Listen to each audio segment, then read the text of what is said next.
The crossing. Runtime, 0 hours, 0 minutes. The fog rolls thick across the strait. You need to understand something before we go any further. What you're about to witness isn't a metaphor. This isn't some gradual demographic shift that anthropologists politely call population replacement. This is the moment when your ancestors, anatomically modern humans, Homo sapiens, crossed from the Levantine corridor into Europe and encountered something they had never faced before. An enemy that was stronger, more cold-adapted, and had ruled this frozen continent for 200,000 years. The Neanderthals. The date is approximately 50,000 years before the Common Era. The location is what we now call the Danube River Valley, near the foothills of the Carpathian Mountains. The temperature hovers just above freezing. Winter is coming. The real kind, the Ice Age kind, where temperatures can plummet to 40 degrees below zero and stay there for months. And into this landscape, a group of approximately 120 modern humans is about to make a decision that will echo through the millennia. They're going to cross the river. Hour 0, minute 15. The leader's name is lost to time, but let's understand who he is. He stands roughly 5 feet 9 inches tall, taller than the Neanderthals his scouts have been tracking for 3 days. His skull is high and rounded, not the elongated, robust architecture of the people who live on the other side of the water. His brain is actually slightly smaller than a Neanderthal's, but it's wired differently. The frontal cortex, the part that plans, that imagines futures that don't exist yet, that creates elaborate social networks, that part is firing in ways that make him dangerous. He's not stronger than a Neanderthal. If it came to hand combat with one of the stocky, muscular inhabitants of this valley, he would lose. A Neanderthal male can bench press roughly 500 pounds of dead weight, with peak muscle mass that modern powerlifters would envy. Their bones are so dense they rarely break. Their hands can crush the skull of a cave bear. But the leader doesn't plan to fight them hand to hand. He's been planning this crossing for 6 weeks, ever since his scouts returned with information that changed everything.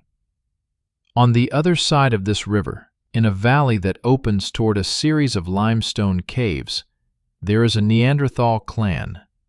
37 individuals, 9 adult males, 14 females, 11 children of various ages, 3 elders. The scouts watched them for 4 days from a ridge 2 miles away. They noted everything: the hunting patterns, the return times, the way the males left in the early morning and came back at dusk, the way the females gathered plants near the river bend, the way the children played in a clearing near the cave mouth, always within sight of at least 2 adults, the way they were vulnerable. Hour 0, minute 30. The crossing begins in silence. They've built rafts from pine logs lashed with sinew cord, waterproofed with rendered animal fat mixed with pine resin. The technology isn't revolutionary. Neanderthals have boats too, but the organization is. Each raft carries exactly 9 people, 3 rows of 3, weight distributed perfectly. The paddlers have practiced this in a tributary stream for 2 weeks.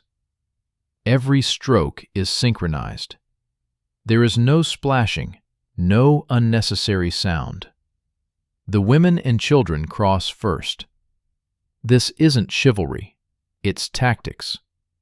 If they're spotted, If Neanderthal scouts are watching from the opposite bank, the sight of women and children suggests migration, not invasion. Refugees, not raiders. The Neanderthals might investigate, might approach cautiously, might even offer temporary territorial allowance. It's happened before, the archaeological record suggests. The two species have coexisted, even interbred in other regions. But that's not what's about to happen here. The warriors cross last, their weapons wrapped in hide to prevent glinting in the weak sunlight that's starting to burn through the morning fog. And their weapons. This is where everything changes. They carry spears, yes, but not the thrusting spears Neanderthals use. These are atlatl-thrown projectiles, aerodynamic killing tools that can be launched from 75 yards with enough force to penetrate thick hide and muscle. They carry stone blades napped in a technique that produces edges sharper than surgical steel. They carry fire-making kits that can produce flame in under 30 seconds in any weather. They carry dried food supplies that will last 3 weeks without hunting. And they carry something else, something invisible, but perhaps deadliest of all. They carry language. Not the basic communication Neanderthals possess. We know Neanderthals could speak. They had the hyoid bone. They had the neural architecture. But modern human language is different. It's recursive. It's abstract.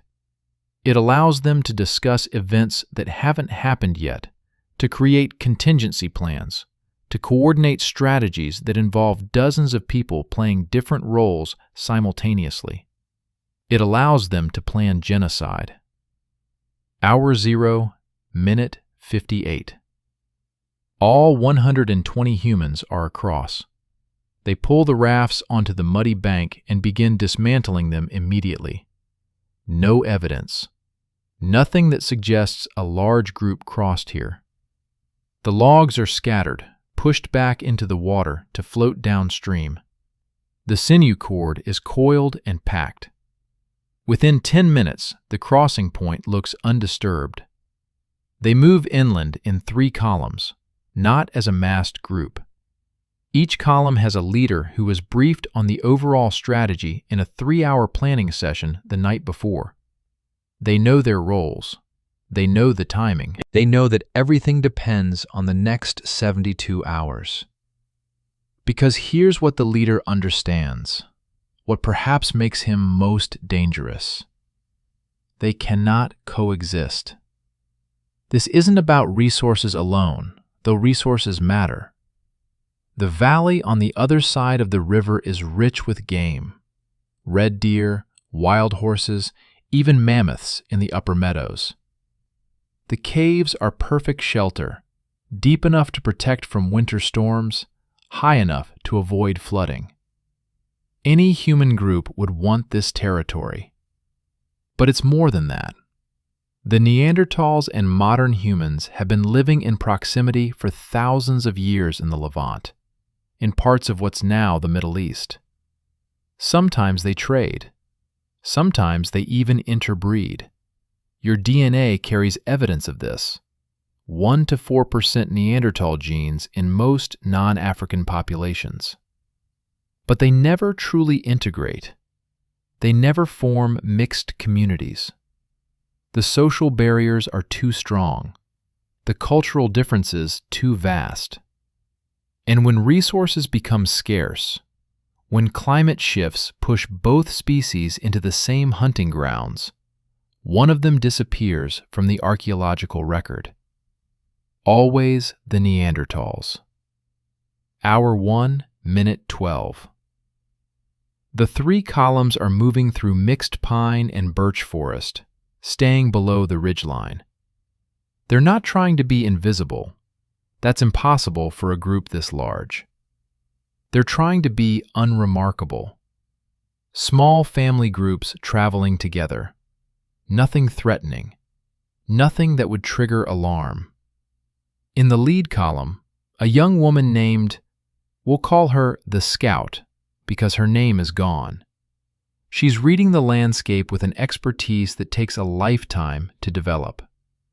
She sees the browsing marks on the shrubs where deer have been feeding. She sees the scratch marks on tree trunks where a cave bear has marked territory. She sees the subtle trail through the underbrush where large animals, or people, regularly pass. And she sees something else. A stone cairn, 3 feet high, built from water-smoothed river rocks stacked in a deliberate pattern. It marks a boundary, territory. The Neanderthal clan's hunting grounds begin here. She doesn't stop. She notes it with a slight hand gesture, a signal that ripples back through the column. Everyone sees it. Everyone understands. They've just invaded. Hour 1, minute 45. 2 miles ahead, in a cave complex that faces south to catch the maximum winter sunlight, the Neanderthal clan is waking. Let's be clear about who they are, because they are not the brutish cavemen of Victorian imagination. The adult males average 5 feet 5 inches tall, but they mass close to 200 pounds of muscle and bone density that would make them nearly invulnerable in close combat. Their skulls are elongated, with massive brow ridges and faces that project forward, but their brains are actually larger than modern humans, around 1,600 cubic centimeters compared to our 1,400. They have culture. They bury their dead with grave goods. They create pigments and likely use them for body decoration. They craft complex stone tools that require years of training to master. They care for their injured. We've found Neanderthal skeletons with healed wounds that would have required months of supported recovery. One elderly male found in Iraq had lost most of his teeth years before death, meaning someone was processing food for him, keeping him alive long past his productive years. They are not animals. They are people. But they're about to encounter something they cannot understand, cannot adapt to, and cannot survive. The matriarch of the clan, let's call her the Elder, the woman who has seen 47 winters, ancient by Ice Age standards. She's emerging from the main cave entrance. She's wrapped in a carefully tailored leather tunic, lined with fox fur, the stitching so fine it's nearly waterproof. She's carrying a digging stick, worn smooth from decades of use. She looks east, toward the river valley, and something makes her stop. Not sound, not sight, something else. Instinct, the kind that kept her alive for 47 years in a world where a broken leg meant death, where infection from a minor wound killed more surely than predators, where winter took the weak and summer brought new dangers. Something is wrong. She calls back into the cave, a short vocalization that brings 2 of the younger females to the entrance. She gestures toward the forest line 300 yards away. She's explaining something, and though we can never know her exact words, the meaning is clear. Watch. Be careful. I sense danger. Hour 2, minute 0. The modern human columns have stopped in a depression between 2 ridges, sheltered from direct line of sight to the Neanderthal caves. This is the assembly point. For the first time since the crossing, all 120 people are gathered in one location. The leader stands on a rock outcropping and begins to communicate the final plan. And here, you need to understand the weapon that tips the balance. Not the atlatl spears, not the superior organization, not even the numbers advantage. 120 attackers against 37 defenders. The weapon is synchronization. What's about to happen requires 40 people to do different things at the same moment. based on a shared understanding of timing they can only have because their language allows them to create mental models of future events. A Neanderthal group could coordinate an ambush. They could coordinate a hunt. But this level of complexity? The plan has 3 phases. Phase 1. Isolation. Teams move to block the 3 main trails leading away from the cave complex. Not to attack yet, just to position. If any Neanderthal tries to run, tries to get help from neighboring clans that might be within a day's travel, they must be stopped silently. No alarm can be raised. Phase 2. Fire. Once the blocking teams are in position, a group of 12 specialists will move to the cave mouth with prepared torches soaked in animal fat and pine resin. They won't enter the caves. That would be suicide in the confined space where Neanderthal strength would dominate. They'll light fires at the entrances, creating smoke that will drive the inhabitants out. Phase 3. The killing ground. When the Neanderthals emerge, disoriented by smoke, panicked, protecting their children, they'll run directly into a semicircular formation of spear throwers positioned 75 yards from the cave entrance.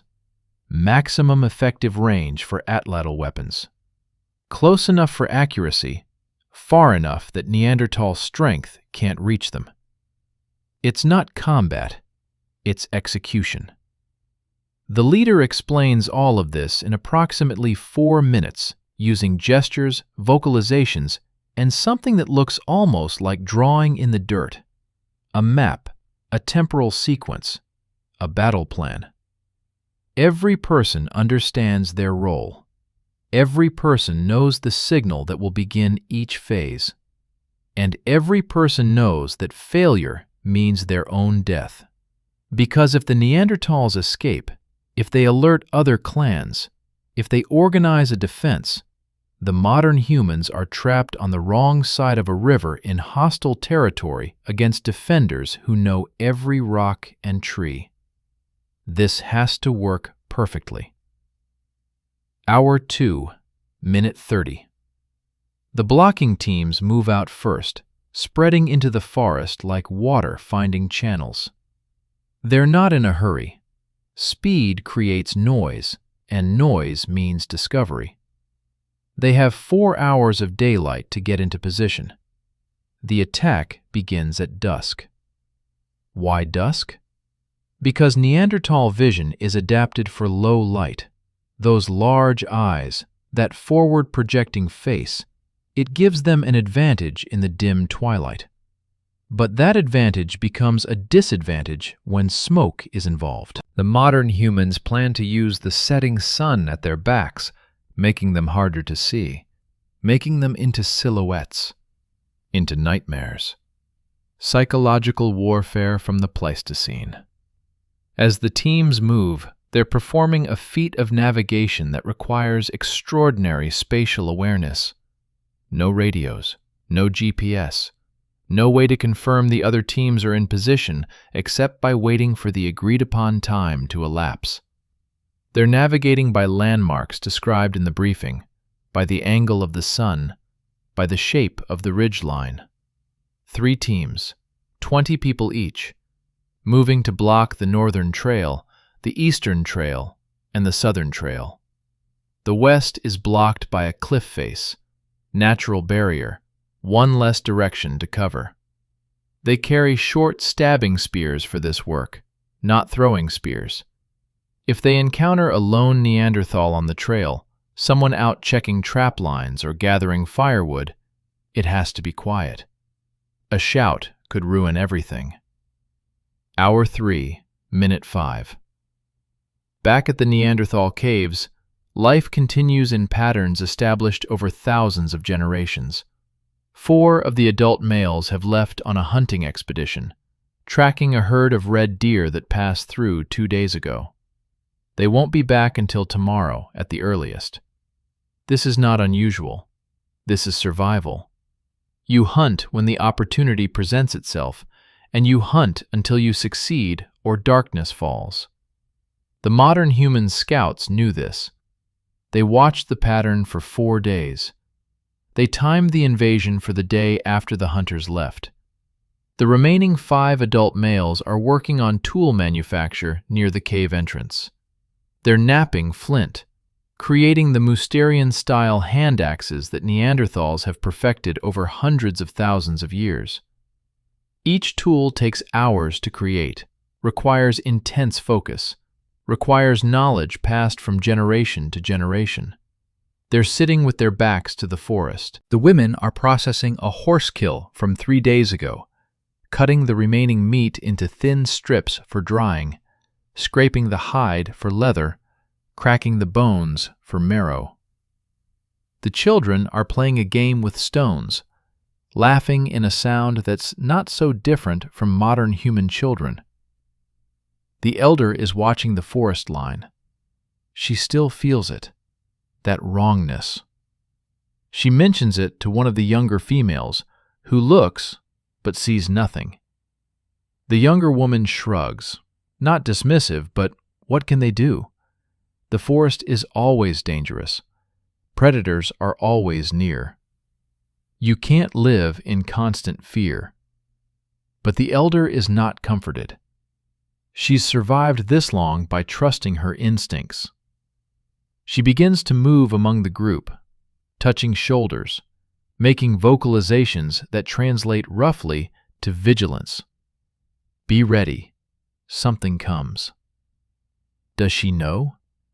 Can she possibly know? Hour 4, minute 0.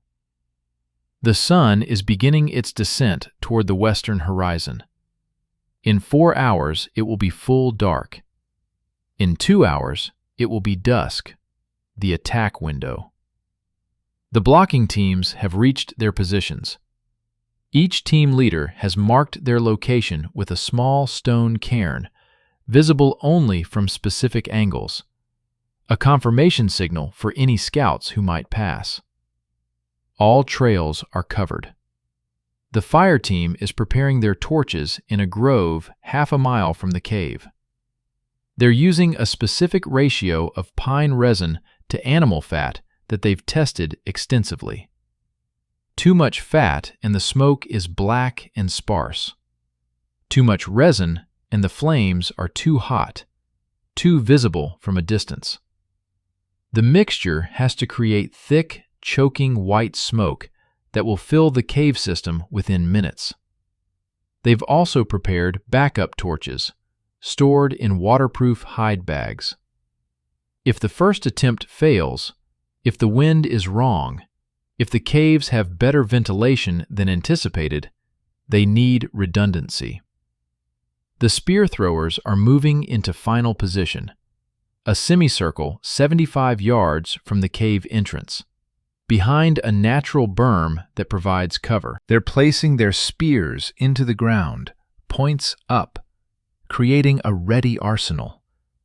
Each thrower has 5 spears, 60 total projectiles for what will likely be fewer than 25 targets emerging from the smoke. Overkill is the point, and the leader is watching all of this from a ridge above, seeing the pieces move into place like a complex machine. He's calculating. Wind direction, favorable, blowing smoke into the caves, not out. Weather, clear, no rain to extinguish fires. Escape routes, blocked. Numbers, overwhelming. Every advantage is theirs, except one. They have never done this before. This scale of coordinated violence between human species. There have been skirmishes, yes, individual combat, small raids, but premeditated, organized extermination of an entire clan? This is new. This is innovation in warfare, and warfare is about to change the world. Hour 5, minute 30. The sun touches the top of the ridge to the west, and dusk begins to gather in the valley. Shadows lengthen. The temperature drops noticeably. It will reach freezing within 2 hours. At the Neanderthal cave, the males have finished their tool-making and moved inside to prepare the evening meal. The women are gathering the children, calling them in from their play. The elder is standing at the cave entrance, still scanning the forest, still feeling that nameless dread. And then she sees it. Movement. A flicker at the edge of vision. She turns her head sharply, focusing. There, between the trees, perhaps 200 yards away, figures. Multiple figures. Not animals. The shape is wrong. They're moving with purpose, not the random wandering of deer or the cautious approach of predators. People, but not Neanderthals. The silhouette is wrong. Too tall, too narrow, moving with a different gait. She vocalizes an alarm, a sharp sound that brings every adult in the clan to instant attention. The males grab weapons, thrusting spears, heavy clubs, the tools of close combat they've used to kill cave bears and defend against wolves. The women move the children deeper into the cave. The elder points toward the forest. She's gesturing, explaining. Strangers, many strangers, coming toward us. The males move to the cave entrance, forming a defensive line. They're not afraid. Fear is not survival strategy. They're alert, weapons ready, prepared to defend their territory as they've defended it countless times before. But they don't understand what they're seeing. They don't understand that this isn't a territorial dispute that will be resolved by threat displays and maybe a brief, violent clash that establishes dominance. They don't understand that the figures emerging from the forest aren't coming to challenge them for hunting rights. They're coming to erase them. Hour 5, minute 58. The fire team breaks from the tree line at a run. 12 figures, moving fast, carrying torches that are already lit, already smoking. They're not trying to be stealthy anymore. The time for stealth is over. They're screaming as they run, making noise that's calculated to cause confusion, to make them seem like more than 12, to trigger panic. The Neanderthal males see them coming and react exactly as predicted. They move forward from the cave entrance, weapons raised, preparing to meet the charge. They're not going to let these invaders reach the cave, reach their families. And that's the fatal mistake. The fire team doesn't engage. They split, 6 going left, 6 going right, running parallel to the cave face at a distance of about 50 yards.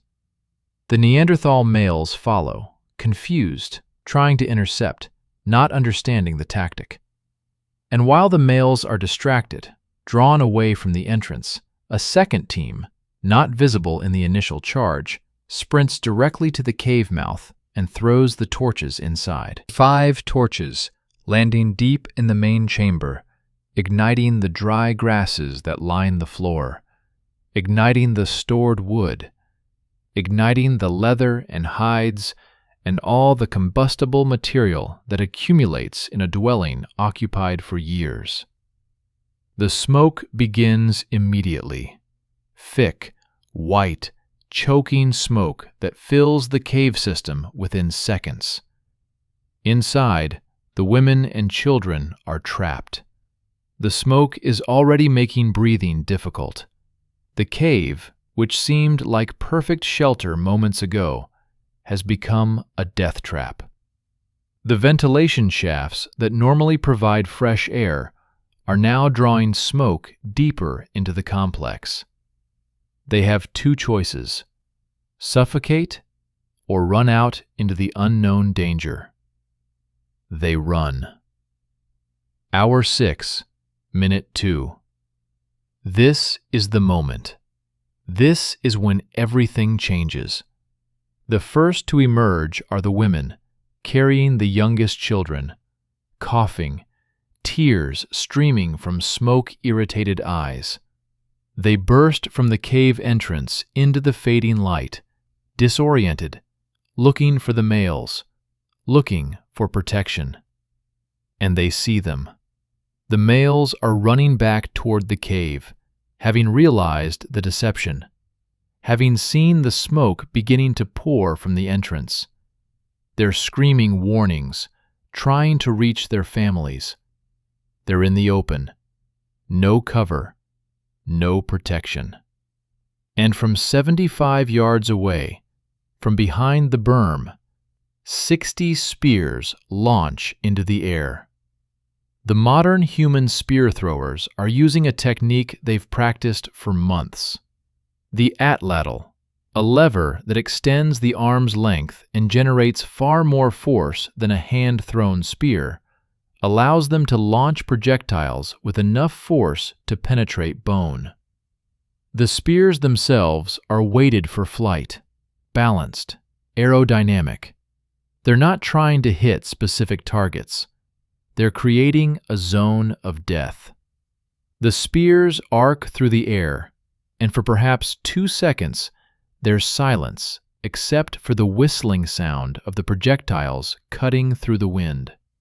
The Neanderthals look up, tracking the motion, not understanding what they're seeing, and then the spears begin to hit. The first male takes a spear through the chest cavity, the point emerging from his back, and he goes down without a sound. The second male turns to run and takes a spear through the thigh, severing the femoral artery, and he has perhaps 30 seconds before blood loss causes unconsciousness. A female carrying a child takes a spear in the shoulder and she drops, and the child rolls free, screaming. Another male tries to shield a group of children with his body and takes 3 spears, and his mass is enough that he remains standing for a moment before collapsing. It's not combat, it's not battle, it's slaughter. The Neanderthals are strong, but strength means nothing against weapons that kill from distance. They're brave, but bravery means nothing when you can't reach your enemy. They're desperate to protect their families, but desperation means nothing when the tactical situation is hopeless. Within 30 seconds, 9 Neanderthals are down, 4 dead, 5 wounded, all incapacitated. The remaining Neanderthals try to scatter, try to reach the forest, try to find any escape from this incomprehensible violence. And that's when they encounter the blocking teams. Hour 6, minute 5. On the northern trail, 3 Neanderthals, 2 females and 1 adolescent male, run directly into the first blocking team. They have no weapons except their hands and 1 digging stick. They're fleeing, not fighting. It doesn't matter. The modern human blocking team has 20 people with stabbing spears and clear orders. No survivors. No one escapes. No one carries the warning to neighboring clans. The killing here is close, brutal, and efficient. The adolescent male tries to fight and is overwhelmed by 6 attackers simultaneously. The 2 females try to shield each other and are cut down within seconds. On the eastern trail, 2 Neanderthal children have somehow gotten separated from the adults and are running blindly. They're perhaps 8 and 10 years old by modern human standards. They're crying, calling for their mothers. The blocking team here hesitates. Not for mercy, that's a modern concept, and we can't project it backward. But from uncertainty. Children weren't explicitly discussed in the battle plan. Are they threats? Will they survive alone in the wilderness anyway? The team leader makes the decision. Children grow into adults. Adults form clans. Clans seek revenge. He gestures, and 2 members of the team followed the children into the forest. On the southern trail, one of the adult Neanderthal males, the strongest, the most aggressive, has managed to break through the initial spear-throwing line. He took a spear in the side, but it missed vital organs, and he's running on adrenaline and rage. He's carrying a heavy wooden club, and he's looking for something to kill. He encounters the southern blocking team and charges directly at them. No tactics, no strategy, just raw fury. And for a moment, the modern humans recoil. Because up close, a Neanderthal male is terrifying. The mass, the speed, the sheer power of the physique. He kills one modern human with a single blow to the head. The skull literally fractures from the impact. He turns to strike again, and 15 spears hit him simultaneously from every angle. He goes down, still trying to rise, still trying to fight, until a spear through the base of the skull severs the spinal cord. Even dying, he's dangerous. Hour 6, minute 12. The cave mouth area is silent, except for moaning from the wounded, and the crackling of fires still burning inside the cave system. The smoke has thinned enough that visibility is returning. The modern human leader walks through the killing ground, assessing. His people are moving among the fallen, checking for survivors. Any Neanderthal still breathing receives a spear thrust to finish the work. This isn't cruelty, it's necessity. Wounded enemies are unpredictable, dangerous, and a drain on resources if taken captive, which is not an option. Captivity requires constant guarding, feeding, management. The modern humans don't have the surplus for that. This is a world of scarcity. The count begins. Bodies are dragged into a clear area and lined up. 5 adult males, dead. 9 adult females, dead. 8 children of various ages, dead. 3 elders, dead. 25 Neanderthals total. Out of the original 37 in the clan, 12 are still unaccounted for. 4 are the hunting party that left yesterday. They're not an immediate threat. 8 must have escaped into the forest, possibly wounded, possibly in shock. The leader calls his sub-commanders together. The plan now enters Phase 4, something they didn't fully articulate before, but understood implicitly. Pursuit. Hour 6, minute 30. Tracking teams move out in 3 directions, following blood trails, following footprints in the soft earth, following the signs of panicked flight. They're not in a hurry anymore. Wounded Neanderthals can't move fast. Frightened Neanderthals will make mistakes. And there's another factor. Night is falling, and temperature is dropping toward freezing. Any Neanderthal in the forest without shelter, without fire, possibly wounded and in shock, has a limited survival window. Even their cold-adapted physiology has limits. The modern humans can wait. But they don't wait. Because allowing even one survivor to escape, to find another clan, to tell this story, that's an unacceptable risk. The strategy only works if it's total. If neighboring Neanderthal clans hear about this, they might organize, might coordinate, might decide that these new invaders are an existential threat that requires a unified response. So the pursuit teams track through the darkening forest with a patience that's almost respectful. They're hunters, after all. This is what they do. The prey is just different this time. Hour 7, minute 0. 1 hour after the attack began. Darkness is complete.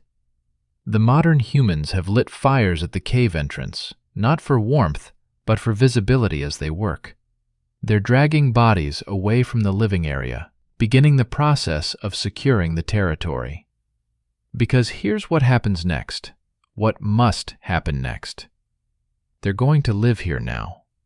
This cave complex, with its southern exposure and its access to water, and its strategic position overlooking the valley, this is prime real estate in the Ice Age.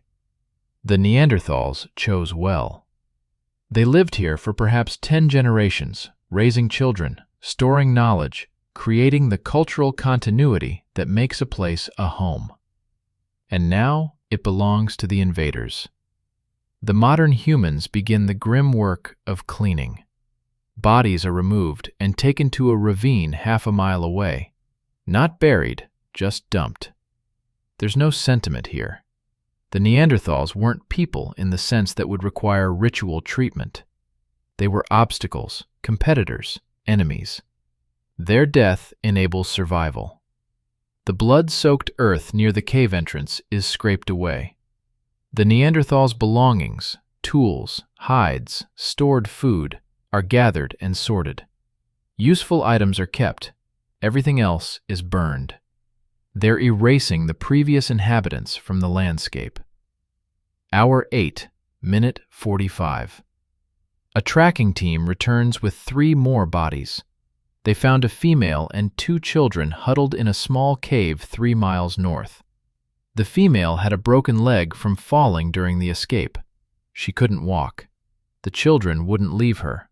They died together. The team leader reports this matter-of-factly. No drama, no emotion. It's information, nothing more. The count is now at 28 dead out of 37 original clan members. 9 remain unaccounted for. 4 hunters, 5 escapees. The leader makes a decision. At dawn, a larger tracking party will go out. 40 people organized into hunting groups. They'll search in a 5-mile radius. Any Neanderthals found will be killed. Any signs of Neanderthal habitation will be destroyed. Any territorial markers will be toppled. This isn't just about eliminating rivals. It's about sending a message to any Neanderthal who might pass through this region. This territory has changed hands. The old rules no longer apply. A new species is in charge now. Hour 12, minute 0, midnight. The camp is settling into wary alertness. Half the modern humans are sleeping in shifts. The other half are maintaining perimeter watch, keeping fires bright, weapons at hand. The leader sits alone near the main fire, and for the first time since the crossing began, he allows himself to think about what they've done. 37 people lived here yesterday morning. Families, children, elders with lifetimes of knowledge. Now 28 are corpses, and the rest are fugitives who probably won't survive the week. Does he feel remorse? We can't know. Morality is a luxury of surplus, and this is not a world of surplus. Every calorie matters. Every safe sleeping space matters. Every winter survival matters. The Neanderthals would have done the same if situations were reversed. Probably. Maybe. We can't know that either. What we do know is this. This pattern will repeat. Across Europe, across Asia, wherever modern humans and Neanderthals compete for the same resources, the same story will play out, with minor variations.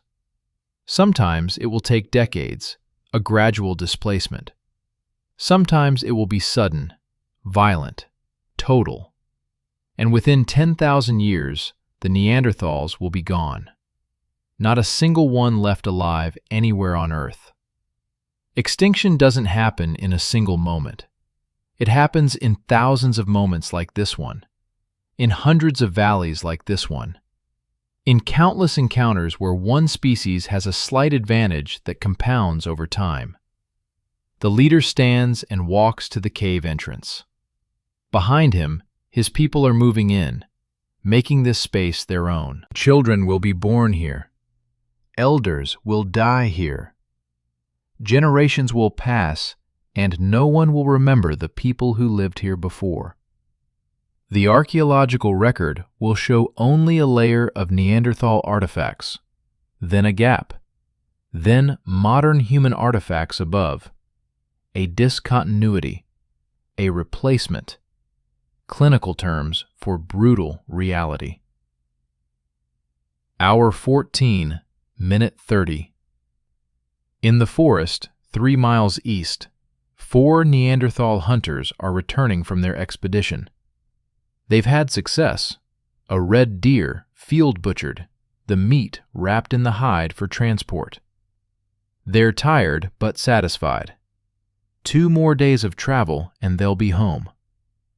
They don't know their home no longer exists. They're discussing which route to take, whether to camp here or push through the night. The lead hunter is advocating for caution. There's been wolf sign in this area, and traveling at night with fresh meat is risky. They decide to make camp.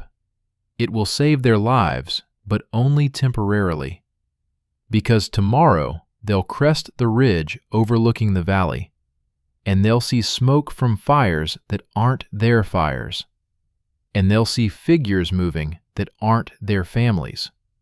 And they'll understand that something has gone impossibly, catastrophically wrong. And then they'll have a choice. Approach and investigate, and likely die. Or flee, become refugees in a landscape that's rapidly filling with modern human groups, and die more slowly from starvation or cold or violence from other clans whose territory they must cross. There is no good option. But that's tomorrow. Tonight they sleep, unaware, perhaps the last peaceful sleep any of them will ever have. Hour 24, minute 0. Dawn of the second day. The modern human clan has established full control of the cave complex. They've posted sentries on the high ground with good sight lines. They've organized hunting parties to bring in food. They've begun mapping the surrounding territory, understanding the resources, planning for the coming winter. This is no longer an invasion camp. This is home. The tracking parties go out, 40 people in groups of 8, spreading across the landscape like a net. They're looking for the 9 remaining Neanderthals, but they're also looking for something else. Evidence of other Neanderthal clans in the region. Because if this valley supports one clan, it likely supports others. Within a day's walk, there might be 2 or 3 more groups, and those groups need to be located, assessed, and dealt with. The leader is thinking in terms of strategic depth now. One destroyed clan is a tactical victory, but true security requires a buffer zone, a region cleared of competitors, space to expand without constant threat.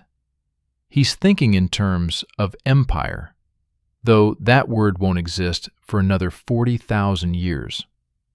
What began 72 hours ago as a crossing became an invasion, became a massacre, is now becoming something bigger. A campaign, a systematic expansion of modern human territory into regions that have belonged to Neanderthals since before modern humans even existed as a species. And the Neanderthals, with their strength and their endurance, and their 200,000 years of successful adaptation to European conditions, don't have an answer for this kind of coordinated violence. You're witnessing the opening moves of a war that will last 10,000 years and result in the complete extinction of one of the 2 combatants. The question that haunts us, the question that should haunt you, is this: are we the descendants of survivors or of perpetrators? Perhaps the answer is both. The hunters return. Hour 26, minute 15. The 4 Neanderthal hunters break camp with the methodical efficiency of men who have done this 1,000 times. They scatter the fire, bury the ashes, erase signs of their presence. Not from fear. There is nothing in these woods that hunts them, but from habit, from training that stretches back through generations. Leave no trace. Disturb nothing. The forest provides, but only if you respect it. The lead hunter, we'll call him the tracker because his skill at reading the landscape is what keeps this group alive, hoists his portion of the deer meat onto his shoulders. It weighs perhaps 60 pounds, and he carries it as easily as you might carry a backpack. The muscle density in his legs and back is extraordinary, adapted for carrying heavy loads across broken terrain for days at a time. They begin moving west, toward home, toward the valley and the caves and the families they've been away from for 3 days. They're expecting warmth, food prepared by the women, children excited by their return. The tracker's mate is pregnant with their 3rd child, and he's anxious to see her, to ensure she's well. He has no way of knowing she's already dead, her body dumped in a ravine along with 27 others. Hour 26, minute 42. Back at the captured cave complex, the modern human leader is conducting what we might call a staff meeting. His senior people, the best hunters, the best scouts, the best strategic thinkers, are gathered in a circle near the main fire. They're discussing the next 72 hours. The immediate question, what to do about the 4 hunters who will inevitably return. The scouts estimate they'll arrive sometime in the next day, probably approaching from the east along the river trail. Option 1. Ambush them on the trail before they reach the valley. Clean, efficient, maintains surprise. Option 2. Let them reach the valley, see what's happened, and track them when they flee. This provides intelligence. Where do they run? Are there other Neanderthal clans nearby that they might seek help from? Option 3. Attempt capture. Try to take them alive for information. The tracker of the modern humans suggests this with hand gestures and vocalizations. He explains that the returning hunters might know things, locations of other clans, seasonal migration patterns, resource locations. The leader considers this. Capture is risky. It requires getting close enough to overwhelm without killing, which means exposing his people to danger. A cornered Neanderthal is as dangerous as a cave bear, but the intelligence value could be significant. He makes a decision. Controlled ambush. Wound to disable, not kill. Capture if possible. Execute if they resist too effectively.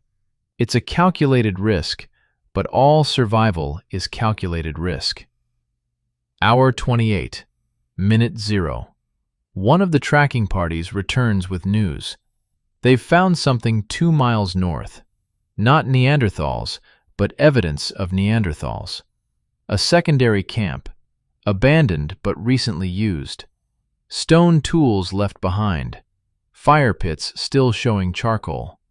Animal bones with tool marks indicating butchering within the last week. The scout describes what she found. A small hunting camp, probably used by a different clan as a temporary base during seasonal hunts. The tools are Mousterian style, but with slightly different napping patterns than the ones in the captured cave. Different craftsmanship traditions mean different cultural group, which means there's at least one more Neanderthal clan in this region. The leader absorbs this information without visible reaction, but internally he's recalculating. The operation is more complex than anticipated. This isn't just about one valley, one clan. This is about a populated region with multiple groups who likely have contact with each other, who might trade, who might intermarry, who might, if threatened, coordinate. The strategic situation has shifted. They're not invaders in an empty territory. They're a small, modern human group surrounded by potential enemies who outnumber them and who know this landscape intimately. The advantage of surprise is expiring. Within days, word of what happened here will spread. And then what? Do neighboring Neanderthal clans organize a counterattack? Do they avoid this valley entirely? Do they seek revenge? The leader makes another decision. Expansion must happen faster than anticipated. They need to locate every Neanderthal clan within a 5-day walk of this position. They need to assess numbers, capabilities, defensive positions. And they need to make a choice about each one. Eliminate, avoid, or attempt coexistence. The invasion is becoming a campaign. The campaign could become a war. Hour 30, minute 20. The 4 Neanderthal hunters are making good time. They've entered familiar territory now, the outer range of their regular hunting grounds. The tracker recognizes every rock formation, every stream crossing, every tree with unusual growth patterns. This is home territory, and that means relaxed vigilance.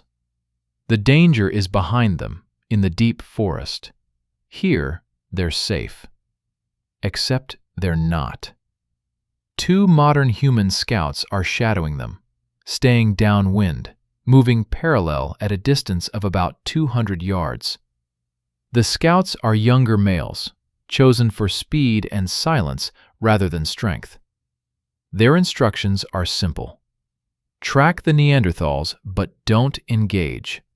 Report their route, their speed, their behavior.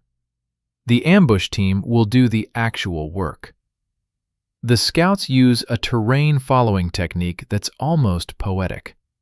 They're reading the landscape to predict where the Neanderthals will go next, then positioning ahead rather than following directly behind. It's faster and reduces the chance of detection. They move to high ground, watch the Neanderthals pass below, then swing wide and relocate ahead again. The Neanderthals never see them, never sense them. Why would they? In their experience, there is nothing here that hunts people. That experience is about to be updated. Hour 32, minute 45.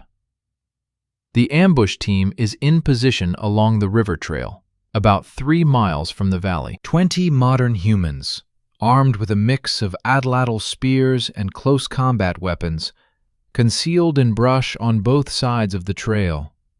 The tactic they're using is called a pincer. Let the targets enter the kill zone, then attack from both sides simultaneously to prevent escape either forward or back. The goals are specific. Wound the legs to prevent running. Overwhelm with numbers. Subdue without killing if possible. The lead ambusher has hunting net made from twisted sinew cord. If they can tangle one of the Neanderthals, the capture becomes much easier. Others have prepared loops of rope designed to bind arms.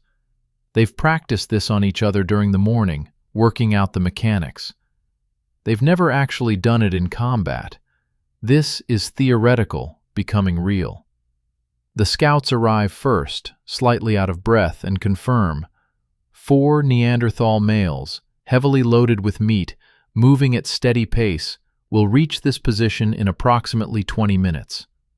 No indication they suspect anything. The ambush team settles into absolute stillness. No movement. Shallow breathing. Weapons ready but not visible. They're trying to become part of the landscape, which is difficult because humans are not ambush predators by nature. We're pursuit hunters. We chase things down over long distances. Sitting still and waiting is learned behavior, cultural technology as important as the spear. 20 minutes becomes 15, becomes 10, and then the tracker rounds the bend in the trail, and the trap springs. Hour 33, Minute 6. The attack is chaos trying to be controlled.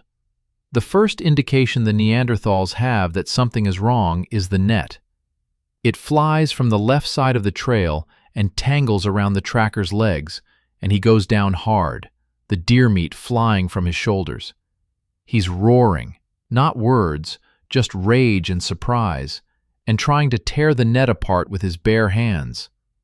The net holds. Barely. The other 3 hunters react with the speed of combat veterans. They drop their loads and grab weapons, short thrusting spears they use for finishing wounded game, and they form a tight defensive triangle, backs together, weapons outward. And then the modern humans are on them from both sides, and what follows is the kind of violent confusion that defines close combat across all of human history. One Neanderthal takes a spear through the calf muscle, precisely placed to disable without killing. He goes down on one knee but stays dangerous, swinging his spear in a wide arc that keeps 3 modern humans at bay. Another Neanderthal charges directly at the attackers, breaking the defensive formation, and actually manages to grab one modern human by the throat. The modern human's eyes go wide as the Neanderthal's grip begins to crush his windpipe. It takes 4 other modern humans with stabbing spears to make the Neanderthal release his grip and step back. The third Neanderthal is the youngest, probably early 20s by modern human aging, and he's terrified. He's never seen creatures like this before. Too tall, too thin, moving with a coordination that seems wrong somehow. He's swinging his spear wildly, not with precision, and that makes him almost more dangerous because he's unpredictable. A modern human takes a spear thrust to the abdomen that doesn't penetrate deeply, but opens a wound that will require serious care. Another modern human gets clubbed with the butt end of a Neanderthal spear and goes down with a probable concussion. This is not going according to plan. The ambush leader is shouting instructions, trying to coordinate, but the reality of close combat is that coordination dissolves into survival instinct. Everyone is operating on reflex and training, and the training is insufficient for this situation. But numbers matter. 20 against 4, even when the 4 are individually stronger, means the outcome is inevitable. It's just more costly than anticipated. Hour 33, minute 9. 3 minutes of fighting, which is an eternity in physical combat. The modern humans have finally managed to overwhelm 2 of the Neanderthals through sheer mass, literally piling on 5 or 6 people per Neanderthal, pinning limbs, binding with rope. The third Neanderthal, the young one, takes a spear through the thigh and falls. He's still struggling, still trying to fight, but he's losing blood rapidly and consciousness is fading. He'll be in shock within minutes. The fourth, the one who crushed the modern human's throat, is still standing, still fighting. He has 3 spear wounds, shoulder, side, leg, and he's still dangerous. Blood is streaming from his injuries, and he should be weakening, but adrenaline is a powerful thing. He's backed against a large boulder, and he's swinging a heavy wooden club he somehow maintained grip on throughout the fight. 2 modern humans are down in front of him, one possibly dead from a head wound, one crawling away with a broken arm. The ambush leader makes a decision. They've captured 2. That's enough for intelligence. This one is too dangerous. He gestures, and 4 spear throwers who have been held in reserve during the close combat step forward. They're only 20 feet away, point-blank range for an atlatl weapon. The Neanderthal sees them, understands what's about to happen, and does something that will haunt the modern human leader for the rest of his life. He drops the club. He stands straight. He looks directly at the lead spear thrower and vocalizes something complex, a phrase or statement that carries emotional weight even without translation. Is it a curse? A final statement of defiance? A message to carry to his gods? We'll never know. The 4 spears launch simultaneously, and the Neanderthal dies still standing, transfixed by projectiles that emerged from his chest where they entered his back. He falls backward against the boulder and slides down, leaving a blood trail on the stone. The ambush team stands in silence for a moment. Victory, but not triumph. It cost more than expected. 1 modern human dead, 3 seriously wounded, 1 with injuries that might prove fatal if infection sets in. And they have 2 living Neanderthals bound on the ground, both wounded, both staring up at their captors with expressions that are disturbingly human. Fear, pain, confusion, rage. Hour 33, minute 15. The tracker is fully conscious, bound at wrists and ankles, lying on his side in the dirt. He's stopped struggling because the bonds are too strong, and because he's assessing his situation with the pragmatism of someone who has survived 40 winters in an unforgiving world. He understands he's been captured by something he doesn't have reference for. These are not Neanderthals from a rival clan. The body structure is completely wrong. These are not any species he's encountered before. But they use tools. They coordinate. They plan. They are people. And he's trying to communicate with them. He's vocalizing in patterns, attempting to establish contact. The Neanderthal language is complex. We know from genetic evidence that they had the FOXP2 gene necessary for sophisticated speech. But whether modern humans and Neanderthals could understand each other is unknown. The vocal anatomy is similar, but not identical. The cognitive patterns that generate language might be fundamentally different. The modern human ambush leader approaches cautiously. He's studying the tracker with the same intense focus the tracker is studying him. 2 apex predators, 2 human species, meeting in a context of violence but attempting something like communication. The leader tries vocalizations from his own language. The tracker doesn't respond with recognition. The leader tries gestures, pointing, counting on fingers, drawing shapes in the dirt. The tracker watches, but doesn't mirror the behavior. There is no shared grammar, no common reference point. They might as well be from different planets. The leader tries one more thing. He points to the valley to the west, toward the captured caves. He makes a sweeping gesture, then points to his own people, then makes a cutting motion across his throat. You cannot go there. Your people are dead. This is our territory now. Does the tracker understand? His expression changes, subtle shift around the eyes, tension in the jaw. Something has registered. Whether it's comprehension of the message or just recognition of threat, it's impossible to say. But then the tracker does something unexpected. He twists his head, looks back toward the valley, and he howls. It's not a vocalization from language.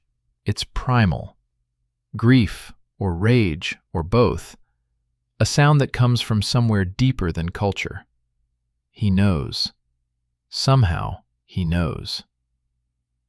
Hour 34, minute 0. The ambush team is preparing to move back to the main camp with their prisoners. The wounded modern humans are being stabilized.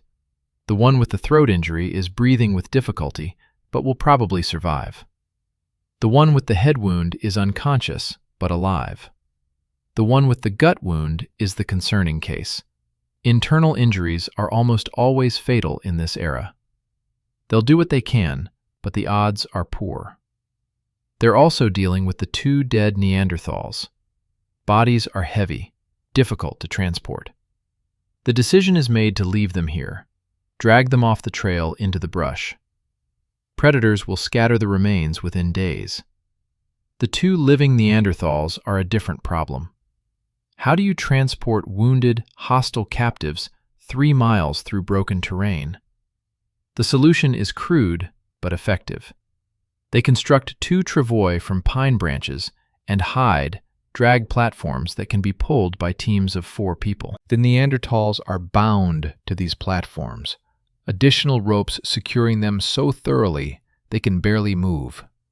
It's brutal. It's necessary. In this world, there is no Geneva Convention, no rules of war, no concept of prisoner rights. There is only survival and the mechanisms that enable it. The march back begins with the wounded in the center, the captives under heavy guard, and scouts ranging ahead and to the flanks. They've been away from the main camp for 6 hours, and in that time, the strategic situation could have changed. Other tracking teams might have found more Neanderthal camps. The hunting parties that went out might have been attacked. The perimeter might have been tested. Every moment away from the defensive position is risk. Hour 36, minute 30. The column arrives back at the captured cave complex to find it transformed. In the 36 hours since the invasion, the modern humans have established what looks like permanent occupation. Fires are organized in a defensive perimeter. Temporary shelters have been built from branches and hides. Food storage areas have been designated and marked. Sentries are posted at elevated positions with clear sight lines. It's no longer an invasion force. It's a settlement. The leader of the ambush team reports to the main leader, describing the fight, the casualties, the captures. He's expecting approval, but what he gets is concern. The cost was too high. 3 casualties, including 1 likely fatal, for 2 living prisoners who might not even be able to communicate useful information. But the captives are here now, and intelligence must be extracted. The 2 Neanderthals are brought to the main fire and positioned where everyone can see them. It's not just about interrogation. It's about the psychological impact on the modern human group. These are the enemy, defeated and bound. This is what victory looks like. This is why the risk was worth it. And there's another audience. 3 of the Neanderthal children who were captured alive during the initial attack, the ones young enough that they might be raised as slaves or servants, or, in some calculations, integrated into the modern human group. They're being kept in a small cave under guard, and they're brought out to see the adult males. The children see the tracker, and they scream. Not random screaming, recognition. The tracker is known to them. Father? Uncle? Clan elder who told stories by the fire? We'll never know the exact relationship, but the bond is real, and the pain of seeing him bound and bloodied is real, and the children are crying and trying to reach him. The guards hold them back. Hour 37, minute 10. The interrogation, if we can call it that, begins. The modern human leader has gathered his best linguistic minds, the people who've shown aptitude for learning and mimicking sounds, for pattern recognition, for the kind of cognitive flexibility that might bridge the species gap. They're attempting to establish basic communication with the tracker, pointing to objects and giving names, pointing to actions and providing verbs, building vocabulary 1 word at a time through the only method available, repetition and reinforcement. The tracker is not cooperating. He's not hostile exactly. He's not spitting or snarling or refusing to look at his captors. But he's not mirroring their behavior. He's not attempting to learn their language. He's not engaging with the process. Is this resistance? Or is it inability? Are Neanderthals capable of learning a modern human language? Or are the cognitive architectures too different? The evidence from genetics suggests they had language of their own, but cross-species linguistic learning might be impossible. After an hour of effort, the modern humans have made zero progress. The tracker watches them with an expression that might be contempt or might be incomprehension. It's impossible to distinguish between won't and can't. The second Neanderthal, the younger one who was wounded in the leg, is in worse condition. He's fevered, possibly from infection in the wound. He's barely conscious, mumbling in his own language, occasionally screaming when pain spikes through the fever haze. He's not going to survive more than a day or two, and he's not going to provide any information before he dies. The leader is facing a dilemma. The captives are consuming resources. They need water, they need food, they need guarding. They're not providing intelligence, and their presence is creating psychological tension in the camp. Some of the modern humans want them killed immediately, arguing that keeping enemies alive is dangerous and wasteful. Others argue for patience, suggesting that communication might develop over time. The leader delays the decision. He orders the captives held for another day. Guards are tripled. The Neanderthals are to be watched constantly, given minimal food and water, kept alive but not comfortable. He's buying time to see if they become useful, but his patience has limits. Hour 40, minute 0. While the drama with the captives unfolds, the tracking teams have been bringing back reports, and the reports are painting a picture that fundamentally changes the strategic calculus. There are at least 3 more Neanderthal clans within a 5-day walk of this position. The evidence is unambiguous. Occupied caves, active fire pits, fresh tool manufacturing sites, butchered animal remains less than a week old. The modern human group is not invading empty territory. They're invading a populated region, and the population is larger than anticipated. The scout who found the furthest camp describes it in detail. A large cave system approximately 4 days' walk to the north, showing signs of occupation by at least 50 individuals. Extensive tool caches, evidence of sophisticated hide working, decorative ochre on cave walls, art or ritual markings. 50 Neanderthals against 120 modern humans, half of whom are non-combatants, children, nursing mothers, elders. The numerical advantage is gone. The leader is processing this information with the handful of senior advisors he trusts for strategic thinking. They're discussing options in low voices, using a mix of language and gesture, sketching ideas in the dirt. Option 1. Abandon this territory. Pull back across the river before the Neanderthal clans realize what's happened here and organize a response. Live to fight another day in a different location. Option 2. Fortify this position. Make it defensible. Survive the winter here and reassess in spring, when reinforcements might arrive from the Levantine corridor where larger modern human populations exist. Option 3. Escalation. Attack the other Neanderthal clans before they can organize. Use the same tactics that worked here: surprise, fire, coordinated violence. Eliminate the threat through aggression. Each option has profound implications. Retreat means abandoning a valuable position and admitting weakness. Fortification means a long winter of siege mentality and possible starvation if the Neanderthals cut off hunting. Escalation means committing to total war with uncertain outcomes.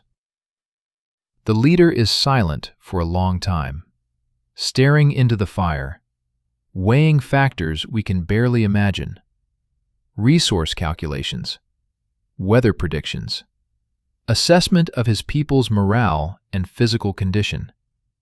strategic vision that extends beyond immediate survival to long-term territorial control. Finally, he makes the decision that will determine the trajectory of the next 10,000 years in this region. Escalation. Hour 42, minute 30. The War Council is called. Every adult in the modern human group is gathered, and the leader explains the situation with brutal honesty. They are surrounded by enemies. The enemies outnumber them. The enemies know this terrain. The enemies will eventually learn what happened to the clan in this valley. When that happens, there are two possibilities. The Neanderthals organize and attack, in which case the modern humans are probably destroyed. Or, the modern humans strike first, eliminating the threat before it materializes. He proposes a campaign. Systematic attacks on every Neanderthal clan within striking distance. The tactics that worked here will be replicated. Surprise assault at dusk, fire to drive them from shelter, coordinated spear volleys, pursuit and elimination of survivors. It will require splitting their force into multiple attack groups. It will require leaving the cave complex lightly defended while the majority are out on raids. It will require perfect execution, because failure means not just defeat, but potential extinction of this entire modern human group. The response is not unanimous. Some argue for caution, for attempting peaceful coexistence, for the slower strategy of demographic pressure rather than violence. They point out that interbreeding is possible. Genetic evidence proves it has happened before. Why not integration instead of elimination? The leader addresses this directly. He explains that integration requires trust, communication, and mutual benefit. They have none of those things. They can't speak the Neanderthal language. They can't communicate intentions. And most importantly, the resource base of this region cannot support both populations through the winter. One species will starve. Better that it's not them. The vote, conducted through a series of gestures and vocalizations that serve as primitive democracy, favors escalation. Not unanimously, perhaps 70% support, 30% opposed or uncertain. But it's enough. The war continues. Hour 44, minute 0. Planning begins immediately. The modern human group is divided into 4 operational units. Unit 1, Defensive Force. 40 people, mostly women, children, and elders, plus 20 capable fighters. They'll hold the cave complex, maintain perimeter security, continue resource gathering. This is the base that everything depends on. Unit 2, Primary Assault Force. 40 fighters, the most experienced and aggressive. They'll target the large Neanderthal camp 4 days to the north. This is the main threat, and it requires the main effort. Unit 3, Secondary Assault Force. 20 fighters.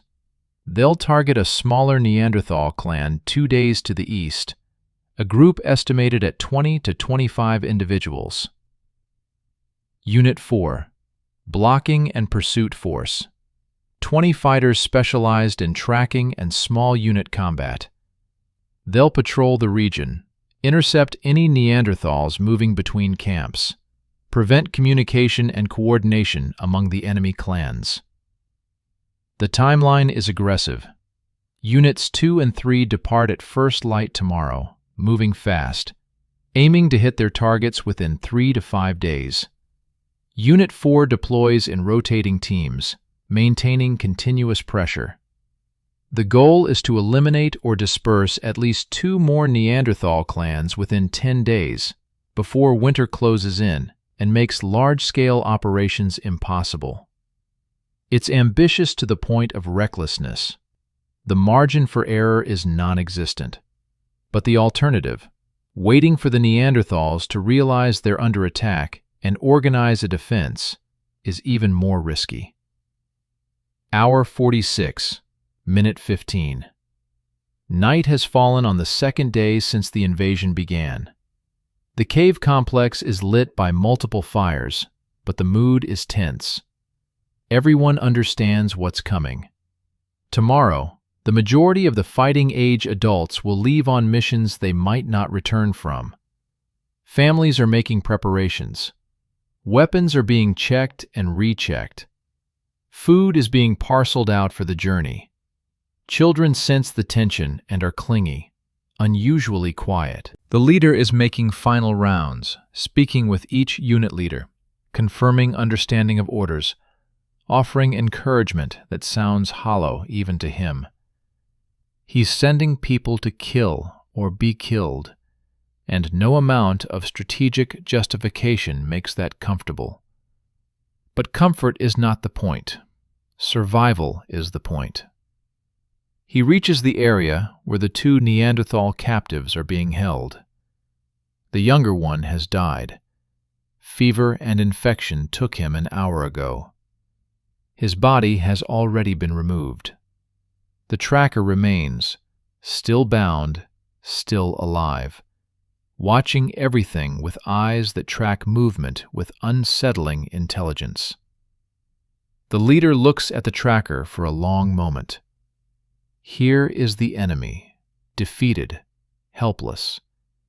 Here is proof that Neanderthals can be killed, that they're not invincible, that the modern humans can prevail. But here also is something else. A person. Different species, yes, but a person nonetheless. With intelligence, with emotions, with relationships and history, and an inner life that is inaccessible but undeniable.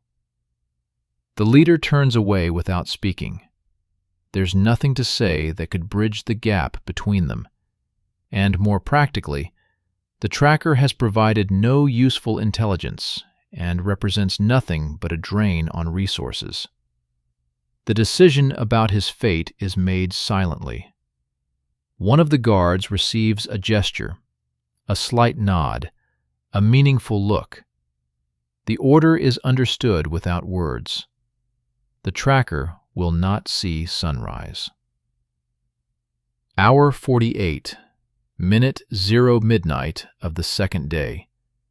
48 hours since the crossing began. In those 48 hours, 31 Neanderthals have died. 4 modern humans have died. 2 species that evolved on opposite ends of the same supercontinent have met in violence that will reverberate through millennia. The modern human camp is quiet, except for the crackle of fires and the murmur of guards changing shifts.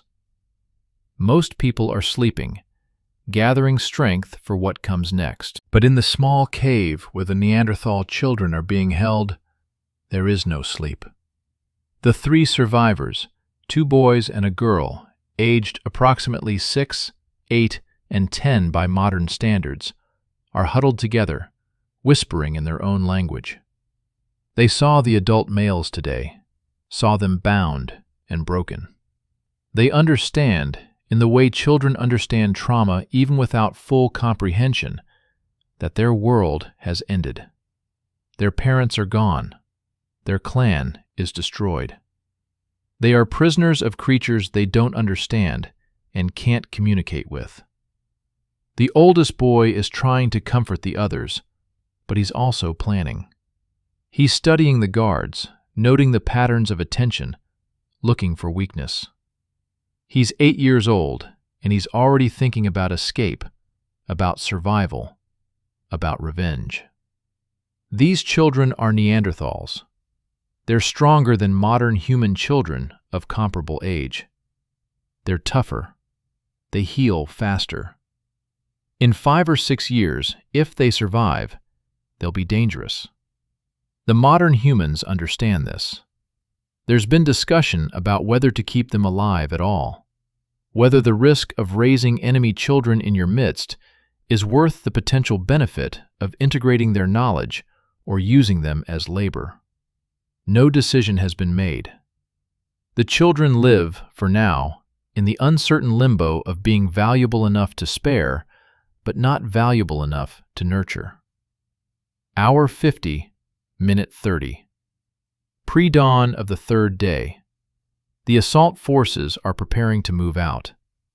The scene is illuminated by firelight, shadows dancing on cave walls, giving everything an otherworldly quality. Warriors are checking weapons, adjusting loads, saying quiet farewells to families they might not see again. This is the moment when theory becomes reality, when plans drawn in dirt become blood on stone, when the decision to escalate transforms from strategic calculation to personal risk. The leader of the primary assault force is a woman. Let's call her the commander, who has proven herself in the initial attack through a combination of ruthlessness and tactical brilliance. She's organizing her 40 fighters with the precision of someone who understands that chaos is the default state of combat, and only thorough preparation prevents it. Her target is the large Neanderthal camp 4 days' march to the north. 50 individuals, unknown defensive capabilities, unknown weapons technology. She's taking 40 fighters, which gives numerical parity but not advantage. The plan depends entirely on surprise and superior tactics. She's also taking something else. 4 of the best scouts, including the young woman who first discovered the camp. They'll range ahead, updating intelligence, ensuring the attack force doesn't walk into a counter-ambush. Information is weapon, and she's weaponizing it. The secondary assault force, 20 fighters targeting the smaller camp to the east, is led by one of the senior males. Let's call him the veteran. He's older, perhaps 35 years old, ancient by Ice Age standards. He's survived this long by being cautious, by calculating risk, by never taking unnecessary chances. He's uncomfortable with this mission. 20 fighters against 25 defenders, even with tactical advantage, means casualties. But orders are orders, and tribal loyalty is absolute. He'll do what's necessary. Hour 51, minute 0. Sunrise of the third day. 72 hours since the crossing. The assault forces depart in opposite directions, moving quickly through the early morning fog. The defensive force watches them go, and then the hard work of survival begins. 40 people to hold a position, gather food, maintain security, care for children and elders. The cave complex suddenly feels empty, vulnerable. The blocking force deploys in teams of 5, spreading across the region to intercept any Neanderthal movement. They're not looking for fights. They're looking to prevent coordination among the enemy clans. If a lone Neanderthal or small group is spotted moving between camps, they're to be eliminated quietly. No alarm can be raised, and deep in the forest, in caves and camps scattered across 50 square miles, Neanderthal clans are going about their daily routines, unaware that extermination is coming for them. They wake, they eat, they prepare for the day's hunting or gathering. They care for children, they maintain tools, they gossip and argue and love and plan for a future that, for some of them, ends within the next week. They have no warning. No scouts have reported unusual activity. The clan that was destroyed 2 days ago is missed, but not yet alarming. Sometimes clans move to seasonal camps. Sometimes hunting parties stay out longer than planned. The silence from that valley is concerning, but not yet catastrophic. That will change. Hour 52, minute 45. Back at the occupied cave complex, the tracker's body is being removed from the holding area. He was killed during the night, efficiently, with a spear thrust to the heart while he slept. No suffering, no ceremony, just execution. His body joins the others in the ravine. 32 Neanderthals now. The number will grow. The 3 Neanderthal children watched it happen. The oldest boy understands what he witnessed. His face is blank, but his eyes are tracking every movement of the guards, memorizing, planning. A modern human woman approaches the children with food, dried meat and gathered roots. She's trying to be kind, in the limited way that kindness exists in this context. She offers the food, gesturing for them to eat. The children don't take it. They're not hunger striking from principle. They're too young for that kind of abstract resistance. They're simply too traumatized to eat, too shocked by the violence they've witnessed.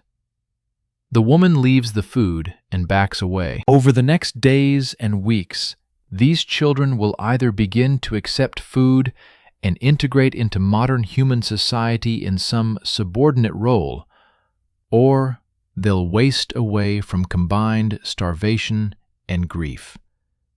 Either way, they are the last of their clan.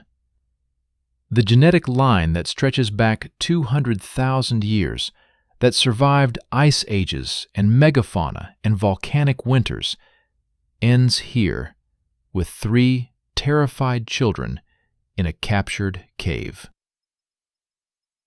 Hour 54, minute 0. The primary assault force is 12 hours into their march north. They're moving through territory none of them have seen before, following the scouts' descriptions, navigating by landmarks and terrain features.